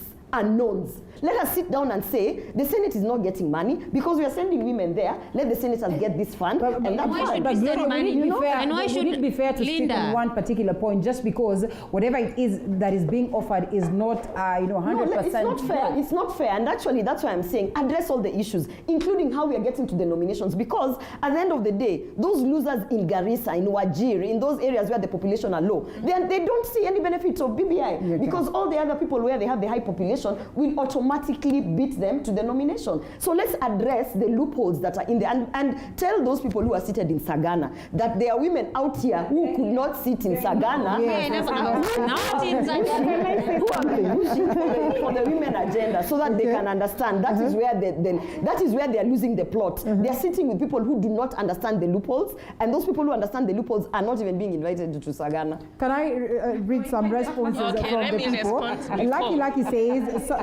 Lucky says, Samson watching live from Ukunda Kwale County. For sure, what the ruling party did was totally wrong. I think it's in regards to this. Peter Oyamo says, very true, Jennifer Nyaga. At times, a personal political interest changes once, and one is elected and they forget the interest of the common mwananchi. Well, I think I want to ask a question in regards to that as you also get to react to this. You mentioned something to do with nominated member of parliament or nominated leaders coming on board, and now they forget what what it is that the party brought them to do, and they focus much on building themselves. Is it not what we've been told constantly as women? You know, once you're nominated today, please struggle your way and ensure that the next time you are elected so that you can leave this space for somebody else. So is there anything wrong as a nominated leader to proceed and, you know, start fronting your own interest and agenda, you know, politically placing yourself somewhere? No, it's not wrong. Okay. Actually, it is why you are nominating. True. The only reason that I'll disagree is that in the last Senate, we had the likes of Kinairachi, Martha Wangari, and we have seen those women worked hard in Senate, unlike the ones for today, and they were elected. Okay. And then when we say that the nominated senators, the nominated MPs, the nominated members of the county assembly do not have money, we can go back to a person who was nominated and made so many changes in this country. Remember, Jo Kindong was nominated in 2003 to 2007. She's the one, when you talk about nomination, the sexual offensive bill, she did that without having the money. It does not mean that you must have the money for you to make change. Civic education, you go to church, you educate those people on their rights, their bills of rights, the need for girl child education, the need for why women should go to hospital when they are sick to reduce the mortality rate. You don't need money. And the affirmative action that we see, that we are saying it is increases the women's chances of knowing. What I've seen with these women rep, the affirmative action, the money they have been given, they just go and give them to the women groups. When they give them to the women groups to grow them economically. When you grow them economically, have you thought has the mortality rate reduced? Okay. Has the women, the girl child who was not going to school, gone to school? So the only kind of the bills that we would like to see in the Senate, in the National Assembly, also in the County Assembly, women are facing a lot of challenges there. And when you go around, actually, if you're in the machinery, when you go around, most of people even question the seat of the women rep. They question even the seat of the Senate. But you have to tell them. What informs this questioning? Because, well, with the knowledge that we have, we understand that they indeed hold a huge role for that matter. That you equate to what it is that the governor does. But in this case then, for the longest of time, this seat has been looked at as almost a useless seat. Yeah, it is being looked at a useless seat. You know, we deprecate the roles. The women rep, it is an affirmative action seat. What specifically roles are you coming to improve? There is the youth. You are going to represent the youth, you are going to represent the women. But when you just come and give the money to the women group, are you improving their livelihoods? Okay. No, you are not. You are improving their livelihoods, but have you educated them? If you just come and give me money, Linda, we can sit here and say that 47 women rob. Let's allow for it to come. No, I'm not saying they are useless. I'm saying if you come, you give me money for the merry-go-round. You have not been able to improve it. You need to educate this person on what you are going to do. The product they are going to make, you need to at least help them get the market of those finished products. So with that money should be in a way that it is arranged that it's going to help them, not only that you are giving them, you are giving them the accommodation grant, so it is at the prerogative of the group to use that money how they want it. But at the end of the day, is there any benefit that we can say from the first time we had these women getting that money, what steps have we made from the 2013 to 2017, and what can we do with more money? In the event that we're given more. Just a minute. Let's allow for it to come. Just a minute. All right. Less than a minute. Okay, because I think it's wrong to sit here and say 47 women rep in our country are not doing work. I think they are doing a wonderful work. With Sabina Chege, and indeed they are doing something. Sabina, Pasaris, Purity Girish from Kirinyaga. Rahab, but everybody. maybe the context she's saying is about sustainability. And it's not only, it's the same issue we have with the Wezo Fund and Youth Fund. Yes. When you give money out and you are not able to track the impact, and you're not able, those people, they start businesses and in 3 months the business is shut down. So the fund cannot even revolve because the repayment is not sustainable. So at the end of the day, I think what she's trying to say is... That fund is a grant. Yes. You can say that alone. Completely, you can say it's not alone. There is no impact. So it does not revolve. It's I not a was revolving talking about fund. Wezo Fund and Youth Fund. Those are supposed to be revolving fund to help all other youth from different regions. The reason it's struggling is because you can't just be dishing out money to people. You must improve their capacity. Yes. You must train them on business skills. You must hold their hands on an acceleration program so that you ensure that the businesses don't shut down. Do not focus on that, because if you do, then honestly, start talking about the wheelbarrow. Even with the little I would like for us to talk about even with girls, they're doing a lot of work. Can you talk about the wheelbarrow? We've seen women fight for looking at it. Quick food for thought. Food for thought. Why don't we subject the CDF to the same scrutiny that we subject the affirmative fund? Absolutely. Money, all right. Yes. Okay, what I'm saying, even the little grant that you usually have, we've seen the impact. We can feel it, The small things they do machinani, like some of the women even buy tents, they hire, the small things. And honestly, they've really improved economically. So I would say courtesy of this position. Women reps are doing so well, especially with Gotv. Nairobi, everywhere. They labeled as flower girls. They're really trying. No. And we have to go back to the drawing board and ask ourselves, why is this labeling here? In as much as we acknowledge that much has been done, such conversations have to be in there. I know if we have to talk of a scenario where we are scrapping off that position, then it is a clear indication that there's something that is amiss, that probably it is not achieving what it is that we envisioned for it to achieve. And so, in as much as we celebrate and say that much has been done, do you suppose there's some level of sustainability in what it is that has been done?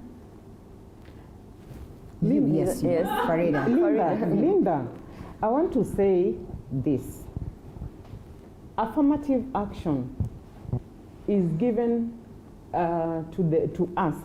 Right now, it is going to the women because of the serious underrepresentation element. Okay. But I believe at some point, when the women will be properly represented, then it will shift to the men. And so we are saying, while we are there as women, can we move away from presence to influence? Let's not just be there by numbers. Let's influence. In those spaces, let's influence the policies, the laws, everything that touches on our lives as women. Right. And it is also wrong to peg our work on money. Because I know of women out there, grassroots women, who are doing so much work in their communities and they don't have money. We could not have money, but we have our voices, strong voices to advocate for so many issues. Now, when we start focusing on money, then we lose it. Yes, kwanza tutengeneze sauti yetu. Let's make our voices be that strong. In this time and age, we can be listened to. And then the other thing, by resources. The other thing, but Linda, Senate has been regarded as the upper house. With no funds. Cannot be ruled out. We are saying resources cannot be ruled out. When women reps came into position, there was no money, and they were working. Right. Maybe the level of coverage could be an issue. Maybe the media are not focused. People look at us as women as a weaker, we are not taken as that important, as a weaker gender. Is this what informs the excitement that is there with the introduction of these Senate seats that have been created? And the Senate seats, for me, first of all, I congratulated that because we are there 50-50. Okay. And remember, the Senate has a role to protect the interests of the counties. But these women are coming from the counties. Are we together? Yes. They're coming from the counties. Right from the women rep position, where were they working? Within the counties. Now, there, they did not have in that space, they did not have the power to oversee what is happening in the county. Will there be money there? Now, in the Senate, just a minute. No, in there'll the be Senate, money. Okay. In the Senate, courtesy of the role of the Senate, they have the power to oversee what is happening in the county. You see, yes. That is a step ahead. We cannot just be seated here and wishing away each and everything. Where something is good, let's applaud it. Okay. Where something is not working, let's also look at it and figure out how do we make it work and how do we make it better. And where something is good and can be done better, let's point it out. Yes, because we can actually get it right the first time. Why are we? I am praying for Gloria to enter into one of those spaces. Amen. And experience what it is to be there. Amen. You see, now she can talk because she does not know practically what Linda, happens. let me say this. I am talking from experience. Okay. I have been in that space. I know what can work. Why only women when there is no money? Allow me. Too is talking out of Linda, experience, but allow she seems me to agree with Gloria. Allow me to say something. We always tell people who are always looking down and saying to others, it cannot be done. Leave us alone when we are doing it. Leave us alone. Okay. You can't be telling people it can't be done, dead on arrival. Sisi tunaifanya, sisi tuache. Leave us alone. Just because we've not been in elective or appointive seats does not mean that we've not been in similar situations where we have. By the way, I was the country coordinator of Global Youth Parliament. Yes. And I know what it means to be able to push for party interests and agenda, and I know where the conflict is. But at the end of the day, the only reason that I feel that women are always looked at as the weaker kind of gender. Is because we also position ourselves that way. You know, when you have a national when you have a national platform like this one to come and sit and sensitize women, and then you're telling women, furahini tu hizo mmepewa kwanza, alafu msitishe pesa, ati ngojeni kidogo, tukienda huko mbele. She speaks out of experience. You say, at the end of the day, this is my policy is you must want more in life. Linda, if you come to me today and you tell me I want to give you a job, here is 1 million for the job per month, I will ask for 2 million. Yes. Because if you get 1 million, I'm pretty sure you're shutting me down 500,000. And men do this every single time. Men do this every time. And where we are going wrong, please allow me, I've allowed you to speak. Where we are going wrong is there's already an imposter syndrome in elected leaders, experienced leaders, and appointed leaders, and they're the ones who are actually wanatushusha. Nyi munaingia pale, munaambiwa mmeshapewa hapa mmepewa kiti, mbona mnaitisha pesa? When you're saying that you do not need resources to do sensitization, advocacy, let me ask you something. Even today, as I put myself forward and I say, I'm going to sensitize the youth on BBI, how do I get there? How do I convene them? The place I'm convening them, where is that? When they come and sit there for hours and hours, watakunywa maji, those are resources. Okay. We need resources to be able to push affirmative action. So it is actually a fallacy to say there are many women uko chini kwa slums, and they are doing so much without resources. Yes, possibly so, but that does not mean we should make it the norm. So now your work, when you're nominated, elected, or otherwise, to go in there and say, why have we been subjecting our women, our youth, to do this work without resources, and yet the purpose of government is actually to provide resources and empower communities so that they can be able to, elevate their livelihoods. So I stand by my word, and you can watch me. I told you I'll be in government. I stand by my word, and I'm telling you, there's no place in time where you will see Gloria Oroba sitting in a group of women or wherever saying, guys, tushuke chini kwanza. No. We have to go up. No one is going to give you anything. All right. You have to fight for it. Okay. Before you pass the chance to Anita, I'm reminding all of us, we are coming from somewhere, from zero representation of women in the Senate, in the first Senate of the devolved government, from 0.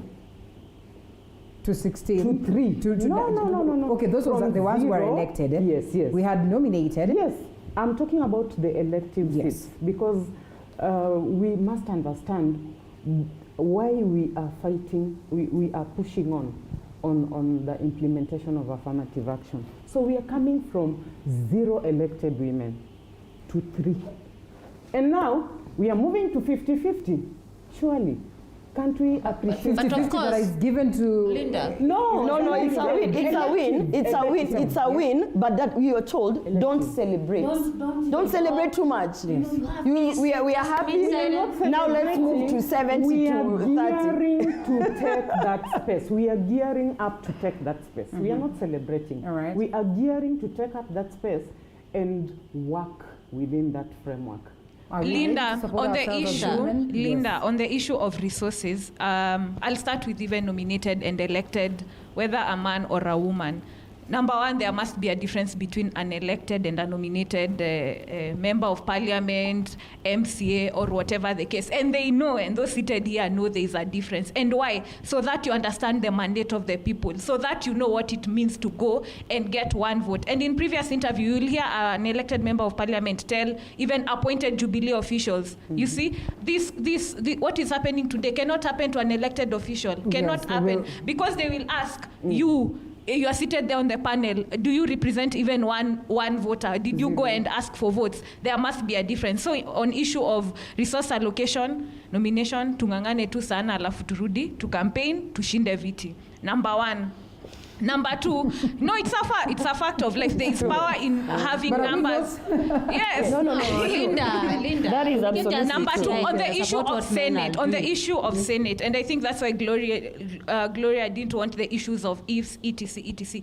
The same time the women rep were pushing to have affirmative action, is the same time senators said, hey, we want to also go to the counties and supervise this project in our roles. And what happened? They did not get individual funds, but they were told, like, you can have the various committees. If you have queries, etc., you can go. And you remember the first meeting was in Eldoret. For me, I think there is the beauty in preserving Senate as maybe I have special interest because I'm vying in the Rakanidi, but there is a beauty in having the Senate as an upper house untainted by what is going on. And that's why the quality of debate, even in the National Assembly, if you look at the Hansard, the National Assembly and the Senate are heaven and earth. Heaven and earth. So for me, I have that special interest in Senate. I'm not saying senators should not be given progressive money, but I'm saying by the time you're also vying for a particular seat, look at it and ask yourself, why? If you want 100 million to control and to do 1 or 2 projects,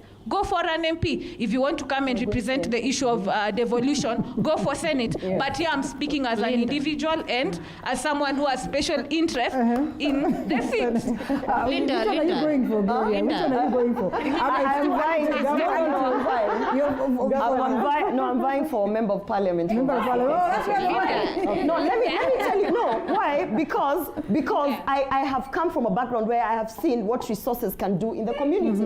So the oversight role is actually a good role, but it's an oversight. Once people mess up, I'm here to say they've messed up. Yes. So I want to make change. In order to make change, I need resources. Okay, and so that's why I'm vying for member of parliament. All right, we take a short break and then we come back to one size fits all.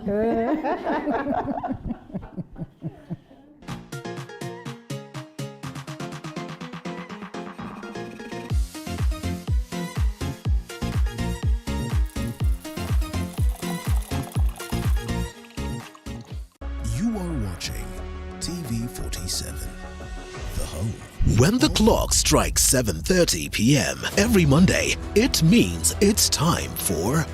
The biggest challenge of starting a business in Kenya is the layers of licenses you need to pay. The Grind. We tell you the do's and don'ts of business.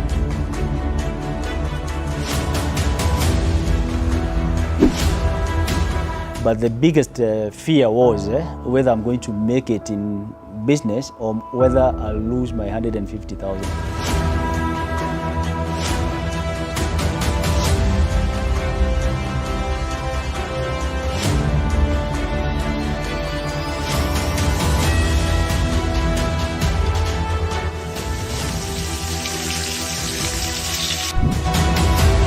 I say business is not about how much capital you have. The Grind, every Monday at 7:30 p.m.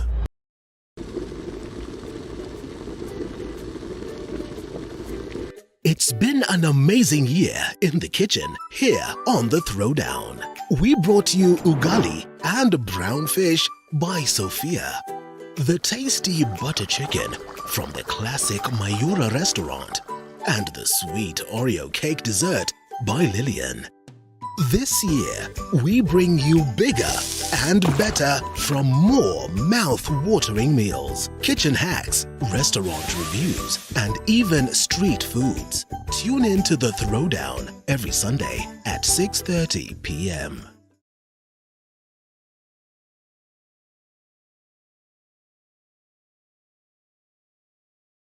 When the clock strikes 7:30 p.m. every Monday, it means it's time for... The biggest challenge of starting a business in Kenya is the layers of licenses you need to pay. The Grind. We tell you the do's and don'ts of business.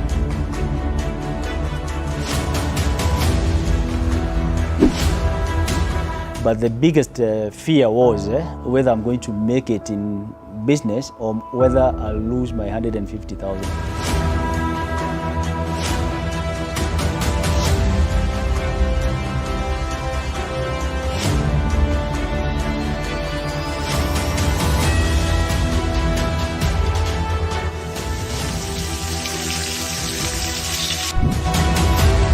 I say business is not about how much capital you have. The Grind, every Monday at 7:30 p.m.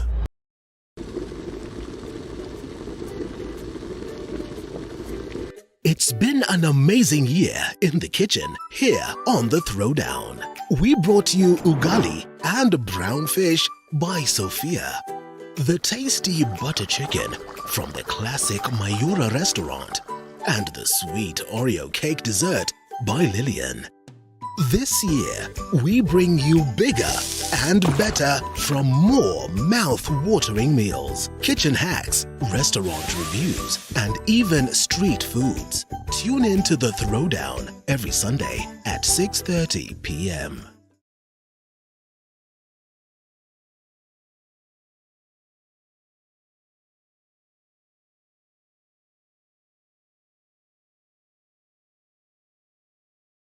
When the clock strikes 7:30 p.m. every Monday, it means it's time for... The biggest challenge of starting a business in Kenya is the layers of licenses you need to pay. The Grind. We tell you the do's and don'ts of business.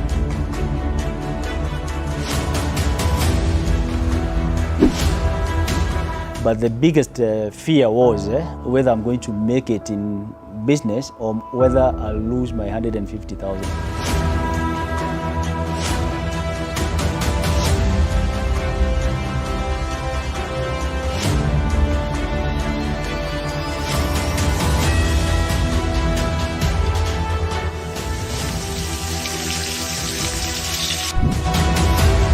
I say business is not about how much capital you have. The Grind, every Monday at 7:30.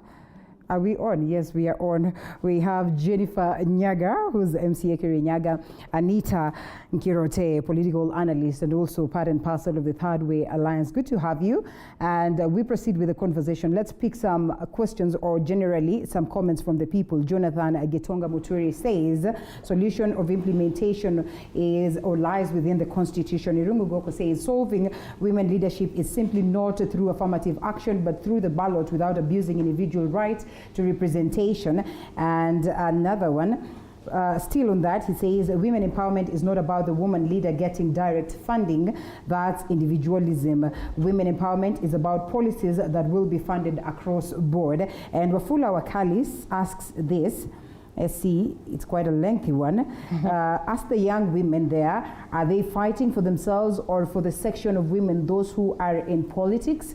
That is question number one. Number two, will gender equality ensure there are employment opportunities for all women? Number three, will BBI proposal help us to address unemployment opportunities in the country? What will happen to the taxman and business after yearning for expanded executive and increase in numbers of constituencies? And will creation of ward kitties increase corruption or reduce corruption? Tell them to stop debating without looking into these nitty-gritty details. And he says he expects more than, sanity in regards to this. BBI to him is a fallacy. And you know what that, I like that he has brought up the issue of increasing constituencies. Yes.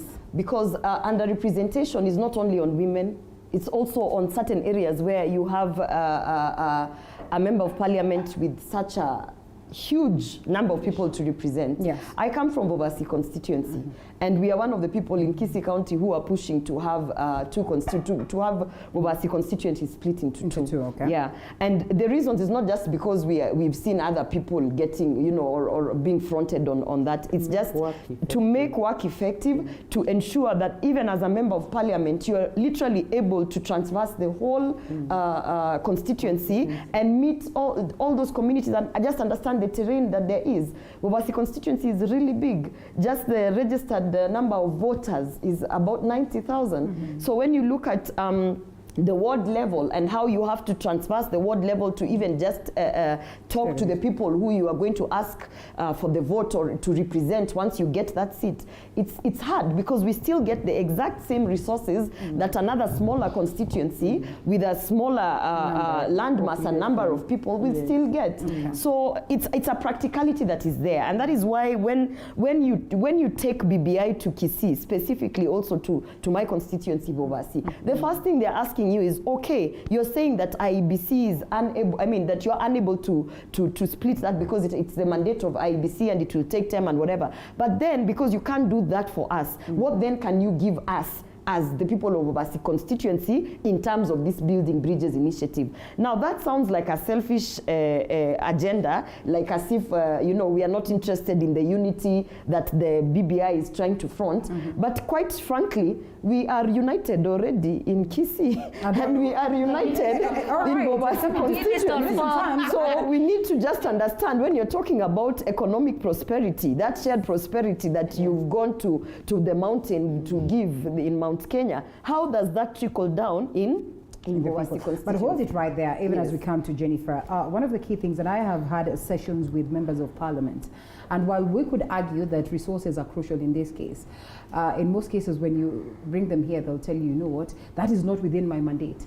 My mandate is on matters education and security. So even with these resources, they're limited to a certain mandate. So in as much as you'd want to say that then these monies will help transform these particular areas, you will be limited to two functions, Gloria. Just how much then can you say, is it going to be about lobbying or what? Yeah, it's definitely about lobbying. Remember, when you go in as a member of parliament, you're not just limited to the work that you are budgeted around.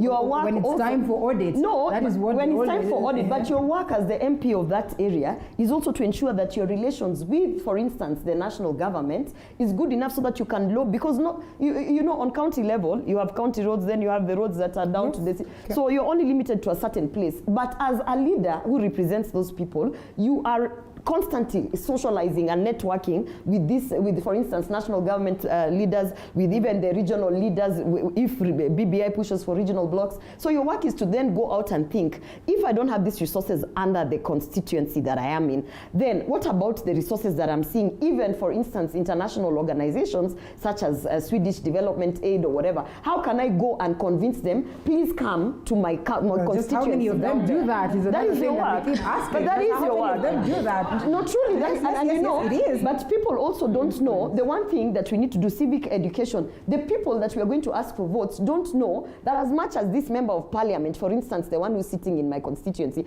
as much as his mandate is just around this money that he gets, he also has a responsibility as your local leader to go and rally for resources outside and bring in those investors, bring in those organizations. Yes, and that's why we need new leadership. You see? Okay, thank you. I'll support what Gloria has said. Yes. When we are looking at the initiative, so much on that's why we are thinking about money. We are concentrating so much on what members of parliament get in terms of the CDF, the women get in terms of the affirmative action. But when you see like all the ministries are left in the national government, who will oversight? The member of parliament will tell you, my mandate, it's only that education, roads, and building schools. But we can see we have the Ministry of Water, all the water parastatals are in the national government. They have budget allocation. Who is going to fall on those allocations from there? So it is supposed to be, we should not concentrate so much on this that the 100 millions the members of the parliament are getting the CDF. They should, that's why they are oversighting those ministries. You should go and oversight from the Ministry of Water. You are supposed to oversight in the Ministry of Health. Yeah. All those things they are supposed to be oversight. But again, when we leave a lot of money in the national government without the people oversighting, the money get lost without the trails. Okay. So that's why you can say if more money trickle down to the counties, the better, because there you'll find out, Anita, you'll find the nominated members of the county assembly. You'll also get a chance to They'll get a chance. You have a small county, like in our county of Kirinyaga, we have like 4 constituencies, 20 wards. So if we get more than 6 billion, people will sit down on the table, and each and every corner will get development, be it the water, the health sector, all the money. And then when the more money trickle down to the county, then we can, instead of having this, you have this youth fund, women fund. And let me tell you, getting the women fund and the youth fund, it's a story. You can even go apply around for 1 year and you still don't get it. Because if you come from Central Province, you have to go to the constituency office. The money is taken like to the county and then to the provincial headquarters, that is the region, it's sent to Nyeri. From Nyeri, then it's sent to Nairobi for approval. So by the time you get that money, even whatever you are planning to do, you are no longer interested. But if more money, yes, because it takes so even for a year. Yes. But if you have the more money in trickle downs to the county, people can start like a biashara fund in each and every county. When you start the biashara fund in each and every county, you can now have people starting small factories, like if we grow tomatoes in Kirinyaga, we can have a tomato processing plant where we can make the tomato paste, that we can even be able to employ people. People can have small factories, then we collect a lot of milk, we can make yogurts that we can even be able to sell to the people, and the market is there in the local market. And then we're able to generate revenue at the level and of we the are county. able to generate revenue in the local That's one county. thing that we look forward to. And We it's need allowed more Anita. money to trickle down, Yes. and then that's why we need the women when they are in the Senate.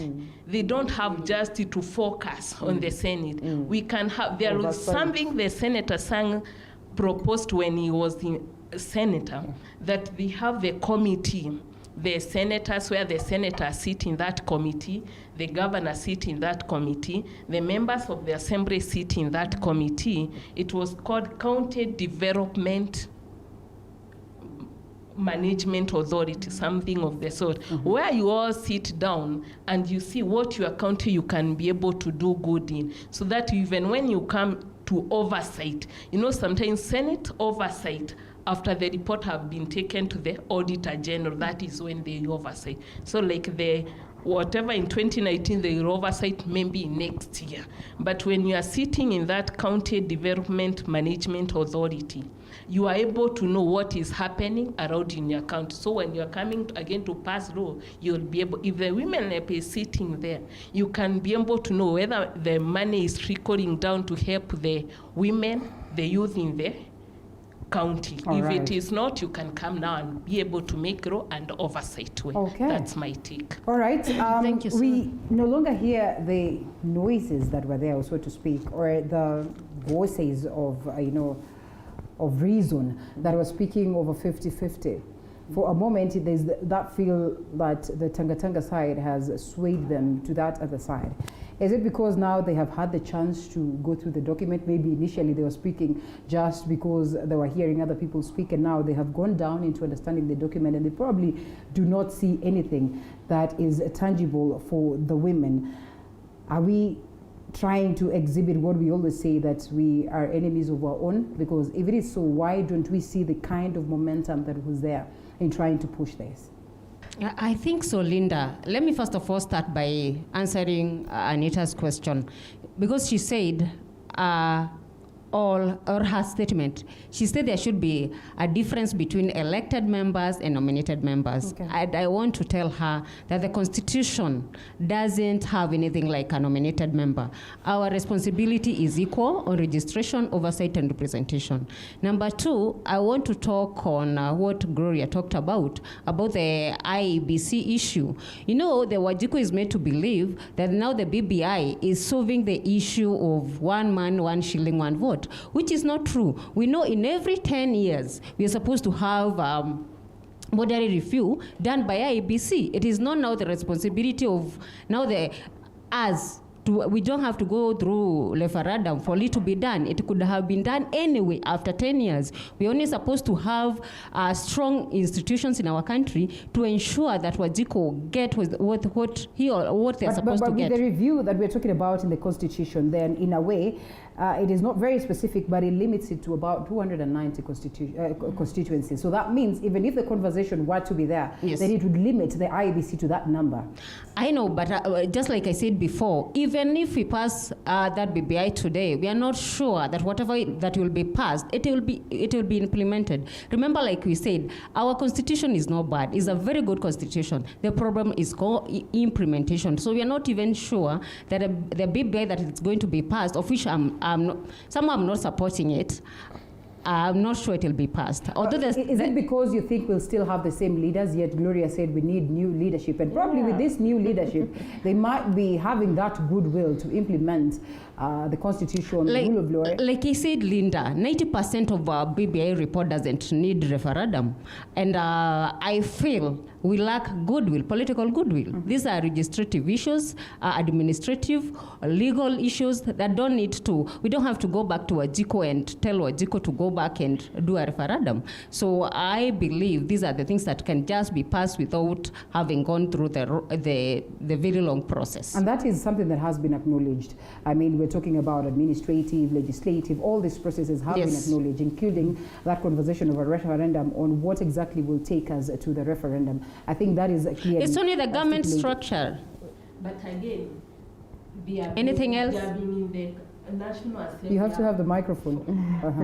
Have they passed those registration in the National Assembly? The way they are telling us the BBI, we are hoping. Mm-hmm. You know, in Kenya, if there is nothing like hoping, you just have to put it in writing. Mm-hmm. If it is not in writing, forget about it. But some have been passed. The problem is implementation. Let me give examples. And I think she is justified to question the aspect of implementation, Farida. Yeah. She is justified in a way. And as much as you could be a proponent of the BBI, our biggest worry today is, okay, it could have the best of proposals, but the mechanisms, just how realistic are they, and just how much are we sure that we are going to have that political goodwill to implement that which that is good and enshrined in the Constitution after these amendments are sailed through. Linda, let's not be prophets of doom. And I'm happy Gloria is going to contest, and I'm praying she makes it, and many other good leaders get inside there. You see, don't look for a job that you know you cannot implement or execute. And don't look for a job where you wait for people to come and teach you how to do it. Go looking for a job that you know there is this expectation from my side, there is this that I must go and do.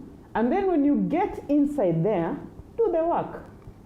Don't wait to be pushed to do it. Do the work. We are saying if we have been having problems with leadership, we have a chance to go into the elections and make changes and get the right people.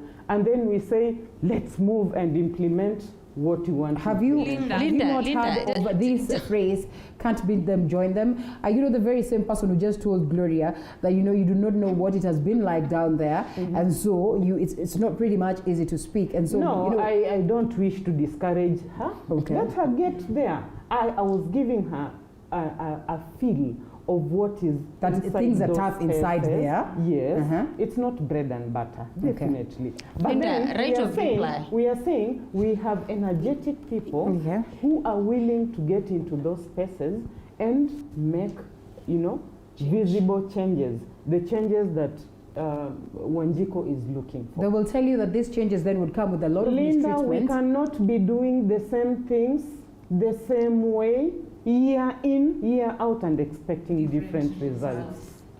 That is what we are doing right now.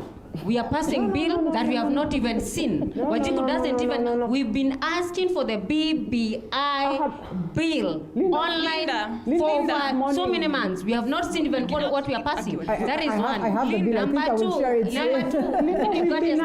Number two, Linda, she's saying we are prophet of doom. I'm asking her, we are celebrating the 10th birthday of our constitution this year. Yes. We had Article 27 on gender rule that has not been implemented for 10 years. So I want them to tell me what is different. How are we going to make sure that the BBI bill, or the 90% of whatever is proposed, will be implemented? How? I want to know how. What different are we going to do that we have not done for the last 10 years? This is what they say. The 2010 Constitution did not capture most issues that women had championed for. Let's talk about the contentious Senate positions and all that. The BBI then is coming on board to cement and critically address these issues, and therefore I think, yes, I totally agree. Can I say something in terms of implementation? All right. The bottom line is, actually, Kenyans don't have faith in the drivers of the initiative. That's the point. That's the thing. Yes. Because when you're saying, like, it's been 10 years of this constitution, and we actually have not implemented the two-thirds gender rule. Then we bring in the referendum that puts whatever affirmative action on top of what we have, and then we hope that maybe in another 10 years, we don't have to come back and do another referendum. My issue particularly on what the Building Bridges initiative is fronting with the youth, for instance. They are saying they are going to put a youth commission. And it will have representation down to the county. Yes. And we are going to have county reps, and they are going to come with the youth agenda, and they will be sitting in committees. And that is exactly what we've been doing since we had the National Youth Council. It's exactly what we've been doing. And the thing is, at the end of the day, like she said, we cannot be doing the same thing and expecting different results. So my ideology towards the Building Bridges initiative is, if it was being fronted to unite Kenyans, let it just stay focused on uniting Kenyans, and in which case then that whole document should have been about the WACO report, should have been about implementing the Truth, Justice and Reconciliation report, because those reports, again, were similar initiatives like the Building Bridges initiative, trying to address what is this that causes discourse in Kenya? What is this, when you talk about the 9-point agenda that BBI has, when you listen to what they are trying to address, when you go back to the reports such as the TGRC, it's the same thing. So I think Kenyans, it's not that Kenyans don't believe in what is in the report. First of all, Kenyans have not seen what is in the report because the report is not available. Is it? No, it's not. Right. It's No, it's not available. Right. Forget about MCAs. At least MCAs can even, in fact, at least MCAs, we can tell them, drive somewhere with your driver and get something. Yeah. I'm talking about the people that you represent. I'm talking about when you go to Bobasi constituency and you go down the river to the person who doesn't have electricity and water. You ask them about BBI. Does it bring piped water to my place? Probably that's why they say it is simple. Let's go to the referendum, if at all. Allow them to get to that point. And out of ticking yes or no, then this will determine whether they have gone through the documents. Let us go to the referendum, but do not subject us to make a decision on the things that we have not read, we have not seen. So that's why the referendum. Can I conclude? That's why the referendum, and I really push for this, that's why it should have those choices. Because you see, if you come and tell me, do you support the expansion of the executive? Nimeisikia kwa TV here or there, I might say yes or no. Then you come and tell me, on shared prosperity, we are going to put which committee? I don't know anything about that. I'll vote no. So then it will also show if you have those and you know why they're refusing to put the multiple choices? Because putting multiple choices also means you have to go and sensitize people to vote for each and every issue. Right. Yeah. And then it becomes Linda, they say that conversation conversation rules a nation. So, Kendrick Lamar, which means we must always talk about these issues.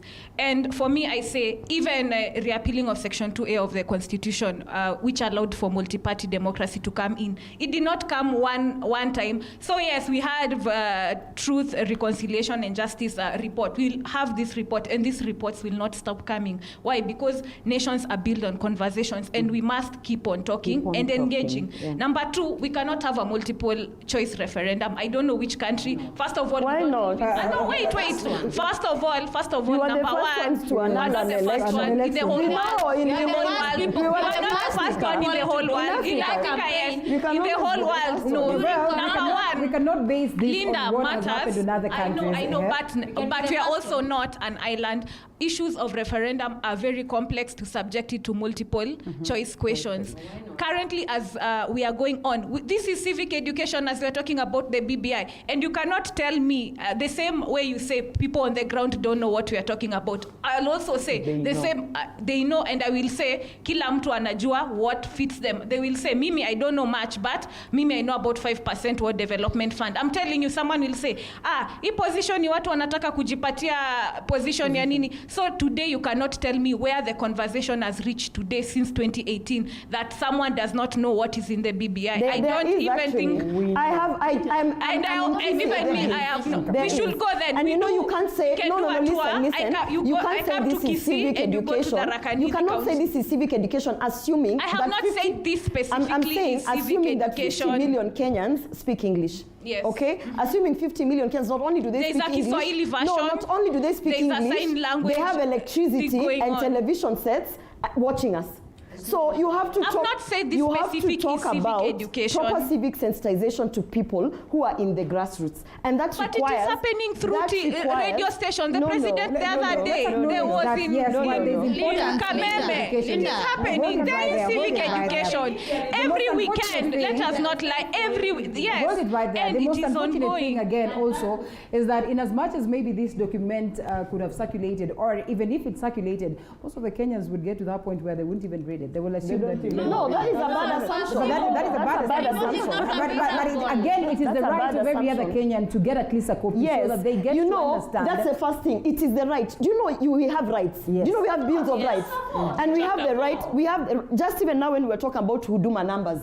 Myself right now, if I went and I put my biometrics and everything, you know that it is my right to be able to access that information. So when you say that they know, they've had, whatever, have you given them that document? There is time for everything. Yes. Okay. There is time for what it's I not believe. About practicality. It is about the right. This document, right to information. Gloria, if this document was allowed more time and it was circulated to almost every other Kenyan, would you be contented then we should have this conversation? Because yes. I actually do believe that if they followed the proper process, if they're trying to take us to a referendum, follow the proper process. Linda, you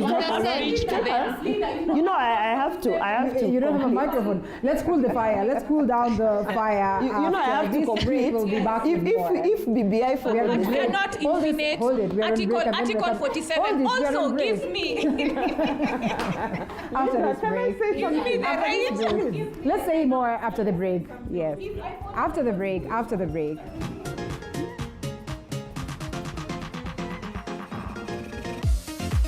When the clock strikes 7:30 p.m. every Monday, it means it's time for... The biggest challenge of starting a business in Kenya is the layers of licenses you need to pay. The Grind. We tell you the do's and don'ts of business.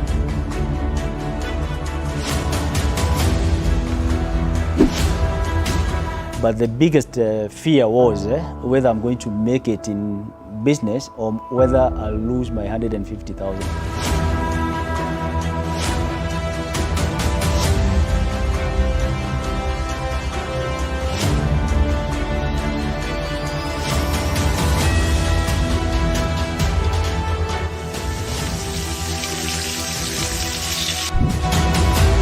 I say business is not about how much capital you have. The Grind, every Monday at 7:30 p.m.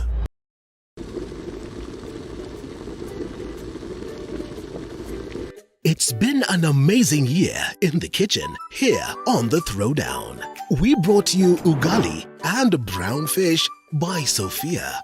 The tasty butter chicken from the classic Mayura restaurant, and the sweet Oreo cake dessert by Lillian. This year, we bring you bigger and better from more mouth-watering meals, kitchen hacks, restaurant reviews, and even street foods. Tune in to The Throwdown every Sunday at 6:30 p.m.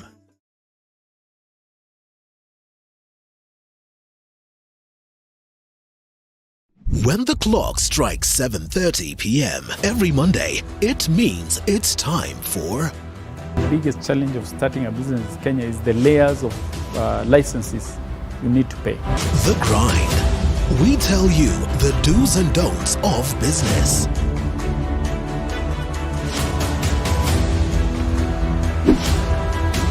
But the biggest fear was whether I'm going to make it in business or whether I'll lose my 150,000.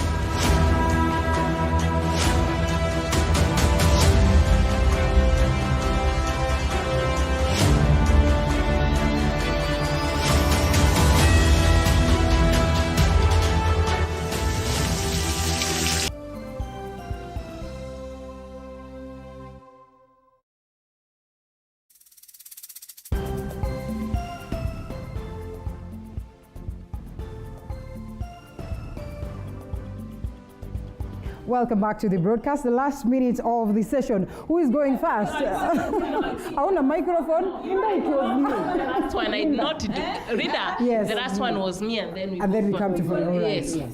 Okay, what I'm saying is, in the BBI referendum bill that is coming in, you know there is time for everything.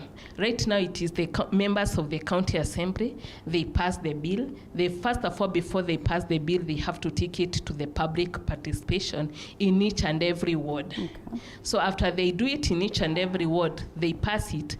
After the members of the county assembly pass it, they are going to take it to the National Assembly and then the Senate. Then from there, there is the duration that the IBC gives each and everyone to conduct the campaign. Then the people will be, now by then, they'll be knowing, they'll be having those copies, and then now it is just sensitizing them. You need to acknowledge that we've had issues with public participation.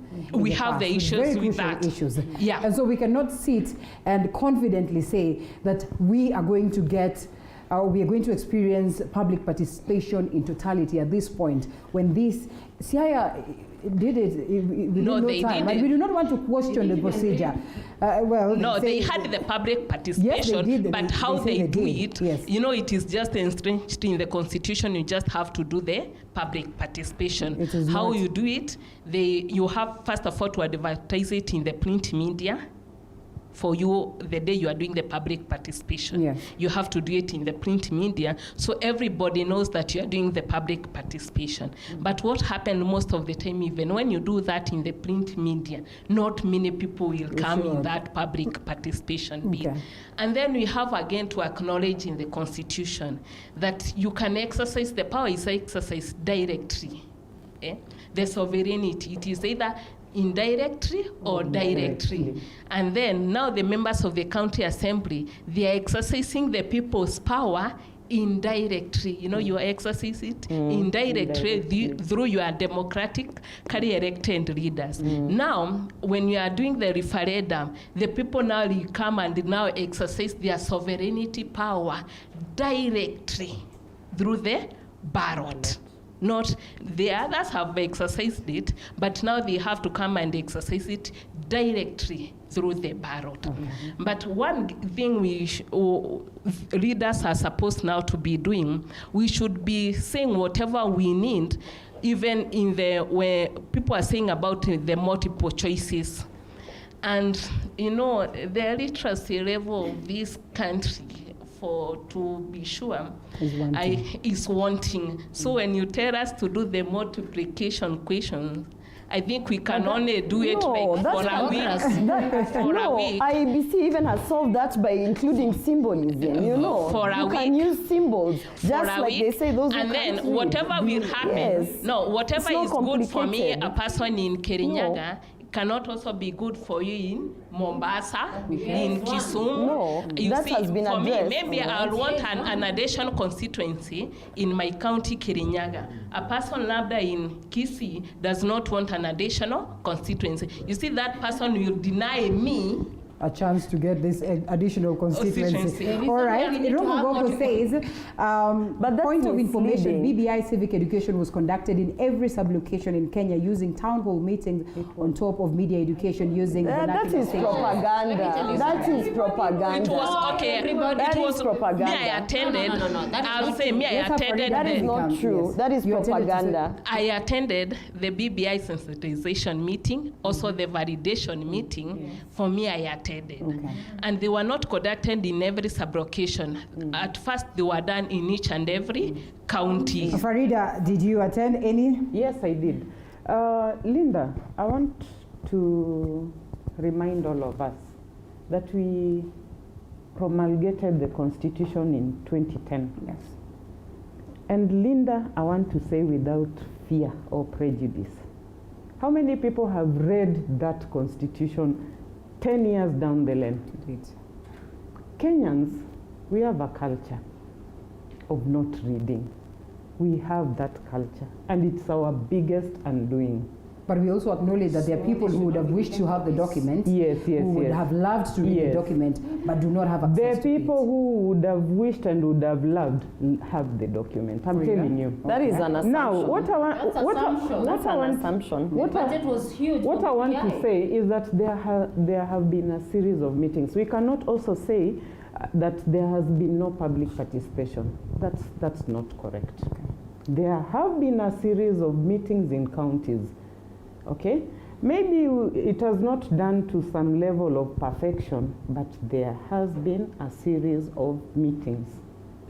And that for me is about engaging the people. Yeah. Now, like what Mheshimiwa has said, you see, where we are right now, the leaders are out there exercising that power indirectly, okay, by educating their people and telling them now this is where we are and this is where we are going to. Still, that is another level of public participation. But we have more, what we expect more from the initiators of this thing is we are actually saying, because you have gone into the national kitty, you have gone into the taxpayers' money. Yes, and you have removed money. Yani umechukua pesa yangu. In short, hiyo pesa si ya baba, hiyo pesa si ya Junet, hiyo pesa si ya Uhuru Kenyatta. Hiyo pesa, it is my money because I'm the one who remits my taxes. So because you've gone into the national kitty and said that you're doing something for me as government. Remember, government is there to provide services and improve on the quality of life. So that is why we are holding them more accountable and to a higher level than, for instance, the Punguza Mzigo initiative. They never went into the national kitty to take our money to tell us that we only need 9 points to solve. That is why we are saying, had they not gone to take our money, mungefanya hizo vitu zenu huko mlete hiyo referendum tuangushe kama Punguza Mzigo. But because now you forced us into this thing, now we are saying that money that you've spent on what you're calling printing the documents, whoever got that tender, where is the Senate to oversight that first of all? Can they tell us how many documents were printed, where they were distributed, who actually, can we be accountable? Because see, at the end of the day, at the end of the day, if you tell me you've done sensitization, they've done sensitization in the strongholds. If you tell me that you've done sensitization in the strongholds, refund the money for those of us who are not interested, refund our money. Yeah, waturudishie pesa yetu. So we are saying the conversations are ongoing.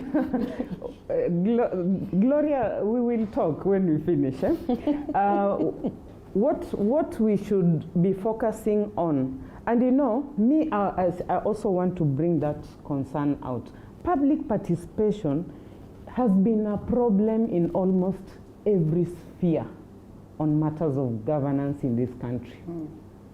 So let us not subject it harshly on the BBI processes, and yet we know even on other areas of governance, it is still a problem. But acknowledging this, don't you think then that the task force, their proponents, should have prepared better? Because then, you know, if public participation is one of the things that would get your enemies pulling you down, then don't you think they could have done better in terms of ensuring that this is achieved, if not in totality, at least 90%? And that's why I'm saying, as we are walking along the do we have the luxury of time? As we are walking along the road, we are also taking stock of the areas that have been a challenge. And we are saying that wherever we are headed to, let's work with those challenges in mind and see how best we are going. Kindly allow me to finish so that we see how best these challenges can be addressed. And I've said it's not only on BBI, it is everywhere. Yeah, even the kind of public participation that is done on legislative processes has never been smooth. Just point of correction. I want to differ. It is everywhere, but you see, for instance, the COVID billionaires, we held them accountable, or we are trying. We went to the Senate, ikakwama, the president alisema. Now we are asking, when you say, oh, we are walking this journey, the challenges, we are taking them to account, who shall we hold accountable and who shall we bring in front and say, where is the money we are given for BBI and where is there not sensitization? Linda, I want to differ with the Robo Goko when he said that they worked the whole country and got the feedback the one they brought in the bill or the report. I doubt if Wajiko from Nairobi or from Mount Kenya, where I come from, say they want expansion of executive. Instead, Wajiko right now, what he wants is Article 43 being implemented. The right to healthcare, right to education. We've seen our kids schooling from under the tree. Our nurses are on strike. Right now, as a Kenya registered nurse who is still practicing, it will be so wrong for me to support the BBI, knowing that my colleagues have no salary, knowing that my colleagues are working without mask, knowing that our hospitals are in pathetic condition, without equipment. And we are here telling people to now advocate or support the BBI that is advocating for the expansion of executive that is costing Kenyans a lot of money. That is why I'm saying our priorities are upside down. You know, like when we are, it's during COVID. Our nurses are on strike. Our doctors are on strike. And so do you suppose what it is that the Tanga faction is selling could be, you know, right priority? What we are saying is, she's a Tanga. She is not. Linda. I don't know what is Tanga. She is not, but I'm just trying to, because you see, it looks like it's almost clear as we are headed to that finishing line. It is almost clear it is Kieleweke versus Tanga. And fortunately or unfortunately, it looks like the likes of ODM are part and parcel of this. As we represent Wajiko, and Wajiko is saying our priorities first, and their priority is not expansion of the government. Their priorities is not what is being advocated. Their priority, if you go, on this weekend I was in Ushago, and what they are saying, is it talking about the coffee? Is it talking about milk? Is it talking about our agricultural product? And the response is the 35%. 35% from where? We are not even getting 11. I told you our county now is getting 11.6. I mean 10.6 in almost every counties. We've never gotten even 12, more than 12%. Where are we getting other this things 35%? Are at a standstill, and Anita, you know, if other things are at a standstill, does it then mean that everything else should go at a standstill because this one is not working? Like we have said, you know, some people have argued maybe at a time that we're dealing with COVID-19, we should not have a conversation on referendum. But people have said that then again, COVID-19 does not stop us from living, from forging forward as a nation. Can I say something? You know, these are constitutional. We are talking about constitutional issues, and we say if you sharpen a saw for 2 hours, probably you'll take 10 minutes to cut a tree. If this document had taken enough time, proper time, maybe we'd have good results. Let me give you an example. Like in health, we asked not for health commission. We asked for implementation. We asked for amendment of Health Act. But what did we get at the state of commission? Okay. One thing. There is one thing I'll do. Okay. 1 minute. Can I finish? 1 minute to Anita. Let me finish. I've not finished. So what I'm saying is, the Kenyans have not been given enough time. I'm just giving you a practical example. As a medic, we didn't ask for health commission. We asked for amendment of a health act. But now what we are getting is health commission. And by the way, you don't need a referendum for you to have a commission. We have GIEC, the Women Commission, that is so useless. It is not even constitution. Okay. But just because there was parliamentary act and political goodwill, it was implemented. Okay, a minute. Just a minute. For Anita, question, a minute. I have said GIEC is useless because we don't have to that. They are not even lobbying for women. They are not lobbying for women. Anita, you are protected, don't worry. Okay. So let's allow her 30 seconds. Okay, I've not finished. I want you to respond. I just want to answer. Okay, there is this. Anita is saying that they didn't ask for the health commission. They just asked for amendment of the Health Act. Yes. What a member of the National Assembly doing that they are not amending the Health Act? Okay. You are in the County Assembly of Nairobi. Yes. What are you doing to compact the nurse strike, the clinical officers strike, because that is the mandate of the county assembly. If the county assembly of Kirinyaga goes on strike today, we will not say the nurses go on strike. People will not blame the BBI. Because it's a devolved unit. It is a devolved unit. You're supposed to deal with the issues of the nurses at the county level. I think it's only fair that Anita comes on board and then we come to you so that you can respond. Yes. Anita seems to be on strike everywhere. She also wants to strike here. And she's about to strike here. Everywhere and with everybody. For me, because I have the advantage of working with Punguza Mizigo, Deputy Organizing Secretary Third Way.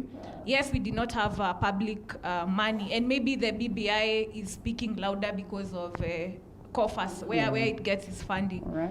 I would say we sort of set the precedent for going to the counties and talking to the counties as per Article 257 of the Constitution when you want to initiate a referendum or to bring certain changes to the Constitution. And I would say the fact that even as Gloria said, there are people in Kisii, if you go down by the river and you ask them about certain clauses of the BBI, they know there is a BBI in the first place. And I think that is a plus. And today people usually ask us as Punguza Mizigo, Punguza Mizigo was better than the BBI, or etc. For me, I would say that's a plus, even when they are doing the comparative between Punguza Mizigo and the BBI. Don't you think it would have been a plus when we are at the initiative stages? At this point, it's you'd call it Kipindi cha Lala Salama. Do you really want a plus as good as, we just have an idea that there's a document like BBI that is in existence? I don't believe people think there's an idea. I think they know the nitty-gritties, to be really honest. Okay. And this is not do you realize that most of the people might be knowing the nitty-gritty details, but they have no idea that the proponents of the Punguza Mizigo swayed to this other side and are in support of the BBI because they fronted some few clauses that were incorporated in the document. And so today you'll have an argument as, Punguza Mizigo was better than that. Yet there are things that were in the Punguza Mizigo document that have been incorporated in the BBI, and that now the proponents of the Punguza Mizigo are in support of that, yet the people have no idea about that. Some of the things that were in the Punguza Mizigo, for example, the idea of the Senate that we talked about, one woman, one man, are in the BBI, but it doesn't mean that we're in support of the whole document. And that's why I said, even when you're seated here, so would you agree that choices are better if you're not in support of the document? I still don't support choices because it is too complex. It is still too, please. I want to assist you. I have to, you will assist me. Don't worry. Don't worry. Gloria, you will assist me. Okay. Yeah, so for me, I feel like even when we are talking here, and the reason why somebody is supporting a particular aspect of the BBI, and why not the other part of the BBI, they have their own specific reasons, and it comes down to individuals. Anita as a nurse will say, I don't want the health commission. An MCA will say, hey, me, I want a 5% development fund. A woman will say, a woman maybe in politics will say, this is my chance. I'm not going for Senate, but I know with the 70 top up, I'll get this and this. Everybody knows what they want from the BBI, and they know what speaks to them. So for me, I urge Kenyans, look at what you think benefits you the most and make your choice. Gloria. I was going to assist her because she was stumbling there on punguza mzigo and BBI. And you know, we normally say, nguru anajikanga na mafuta yake. Yeah. Because when punguza mzigo was fronted, they really were trying kupunguza mzigo. They were trying to reduce that burden on the taxpayers. Now, when I see the punguza mzigo people quickly shift and try and say, oh, but you know, there's something here, there's something there, and yet there actually is a possibility that if BBI passes, we'll have 640 member of parliament. Then every Kenyan should know that these people are fraudulent. They are just fraudsters.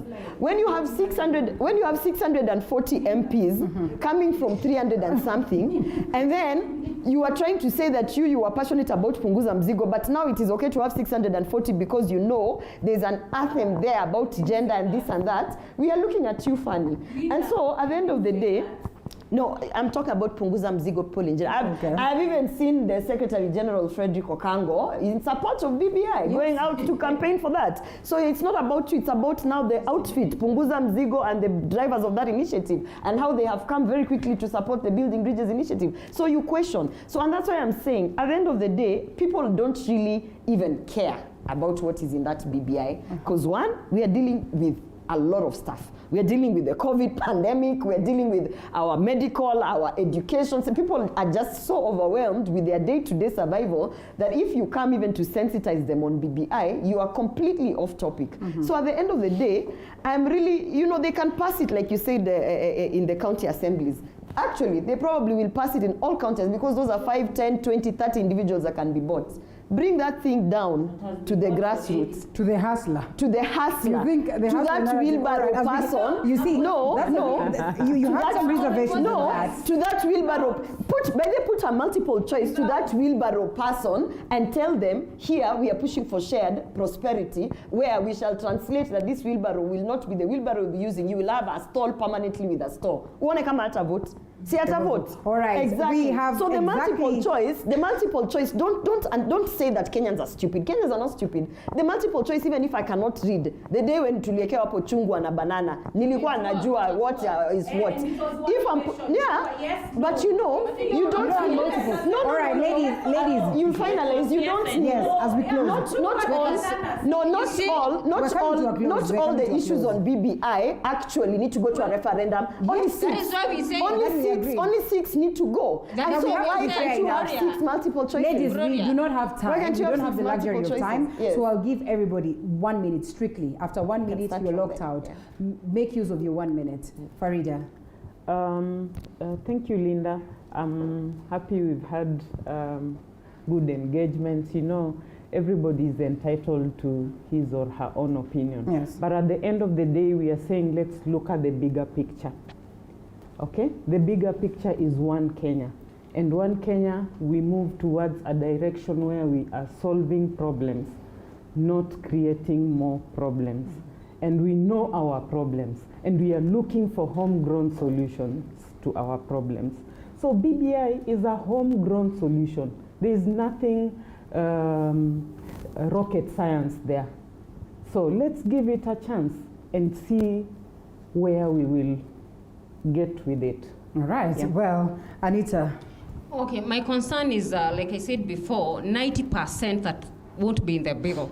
How is it going to be implemented? Can we have like a cabinet session paper that will be taken to parliament with a budget to make sure that whatever Wajiko want will be implemented? Because it's just extension of the government that is being courted by so many goodies. And those goodies is what Wajiko is listening, forgetting that that would be in the referendum. Let Wajiko understand that whatever is in the report is not everything that will be in the bill. And again, let's have multiple choices. For instance, I want WDF for development fund, but I don't want the extension of the government. So can we have those choices, multiple choices in our referendum, so that we can choose what we want and what we don't want, so that we won't have a yes or a no answer. For instance, I want the 1 man, 1 shilling. I want our constituency to be added, but I don't want so many other things. So let's have privilege to have a multiple choice in our referendum. Thank you. Anita. At least You want a constituency? All right. I don't know why they are afraid for me to talk, but yeah, for me, the way I look at it, I'm totally opposed to a multiple choice question. And I already said, even the example that Gloria gave, there was a machungwa and ndizi, whatever. So it was straightforward. So for me, I think the simpler, the better when it comes to these issues. Number two, for me, the way I look at BBI, for me, I look at it as a peace issue.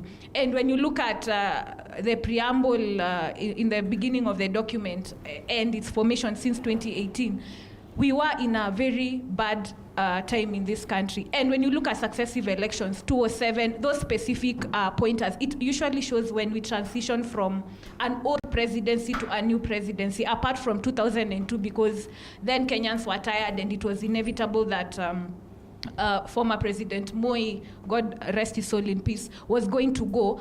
The other successful elections have been problematic, especially whereby we are transitioning to a new leadership. So for me, I think the cost of BBI, the conversations we're having, it is all worth it. Is it not evident, that it has some elements of, creation of division that we have witnessed today? I think, for me, ideological divisions are perfectly in order, because if we do not safeguard, and especially when it comes to those positions we are talking about, Prime Minister, Deputy Prime Minister, because we fostered it in the National Accord in 2007 and it worked. I think for me, we need to be in a space whereby we are assured that we will have peace and prosperity as a nation. Because no matter how much economic development we have and we don't have peace, it is all futile. Okay, for me, I'll support the BBI, and I will not encourage the multiple choices, because whatever that I want in the BBI, it's not whatever the other person would want. Yeah. So what we are supposed to do, we are supposed to agree, disagree, but we are not supposed to throw all of it away. Correct. On the other thing is the issue of the women. The time has come that if you feel that you have the leadership quality, you can at least go there outside and hustle for the seat that you want, and you can be included.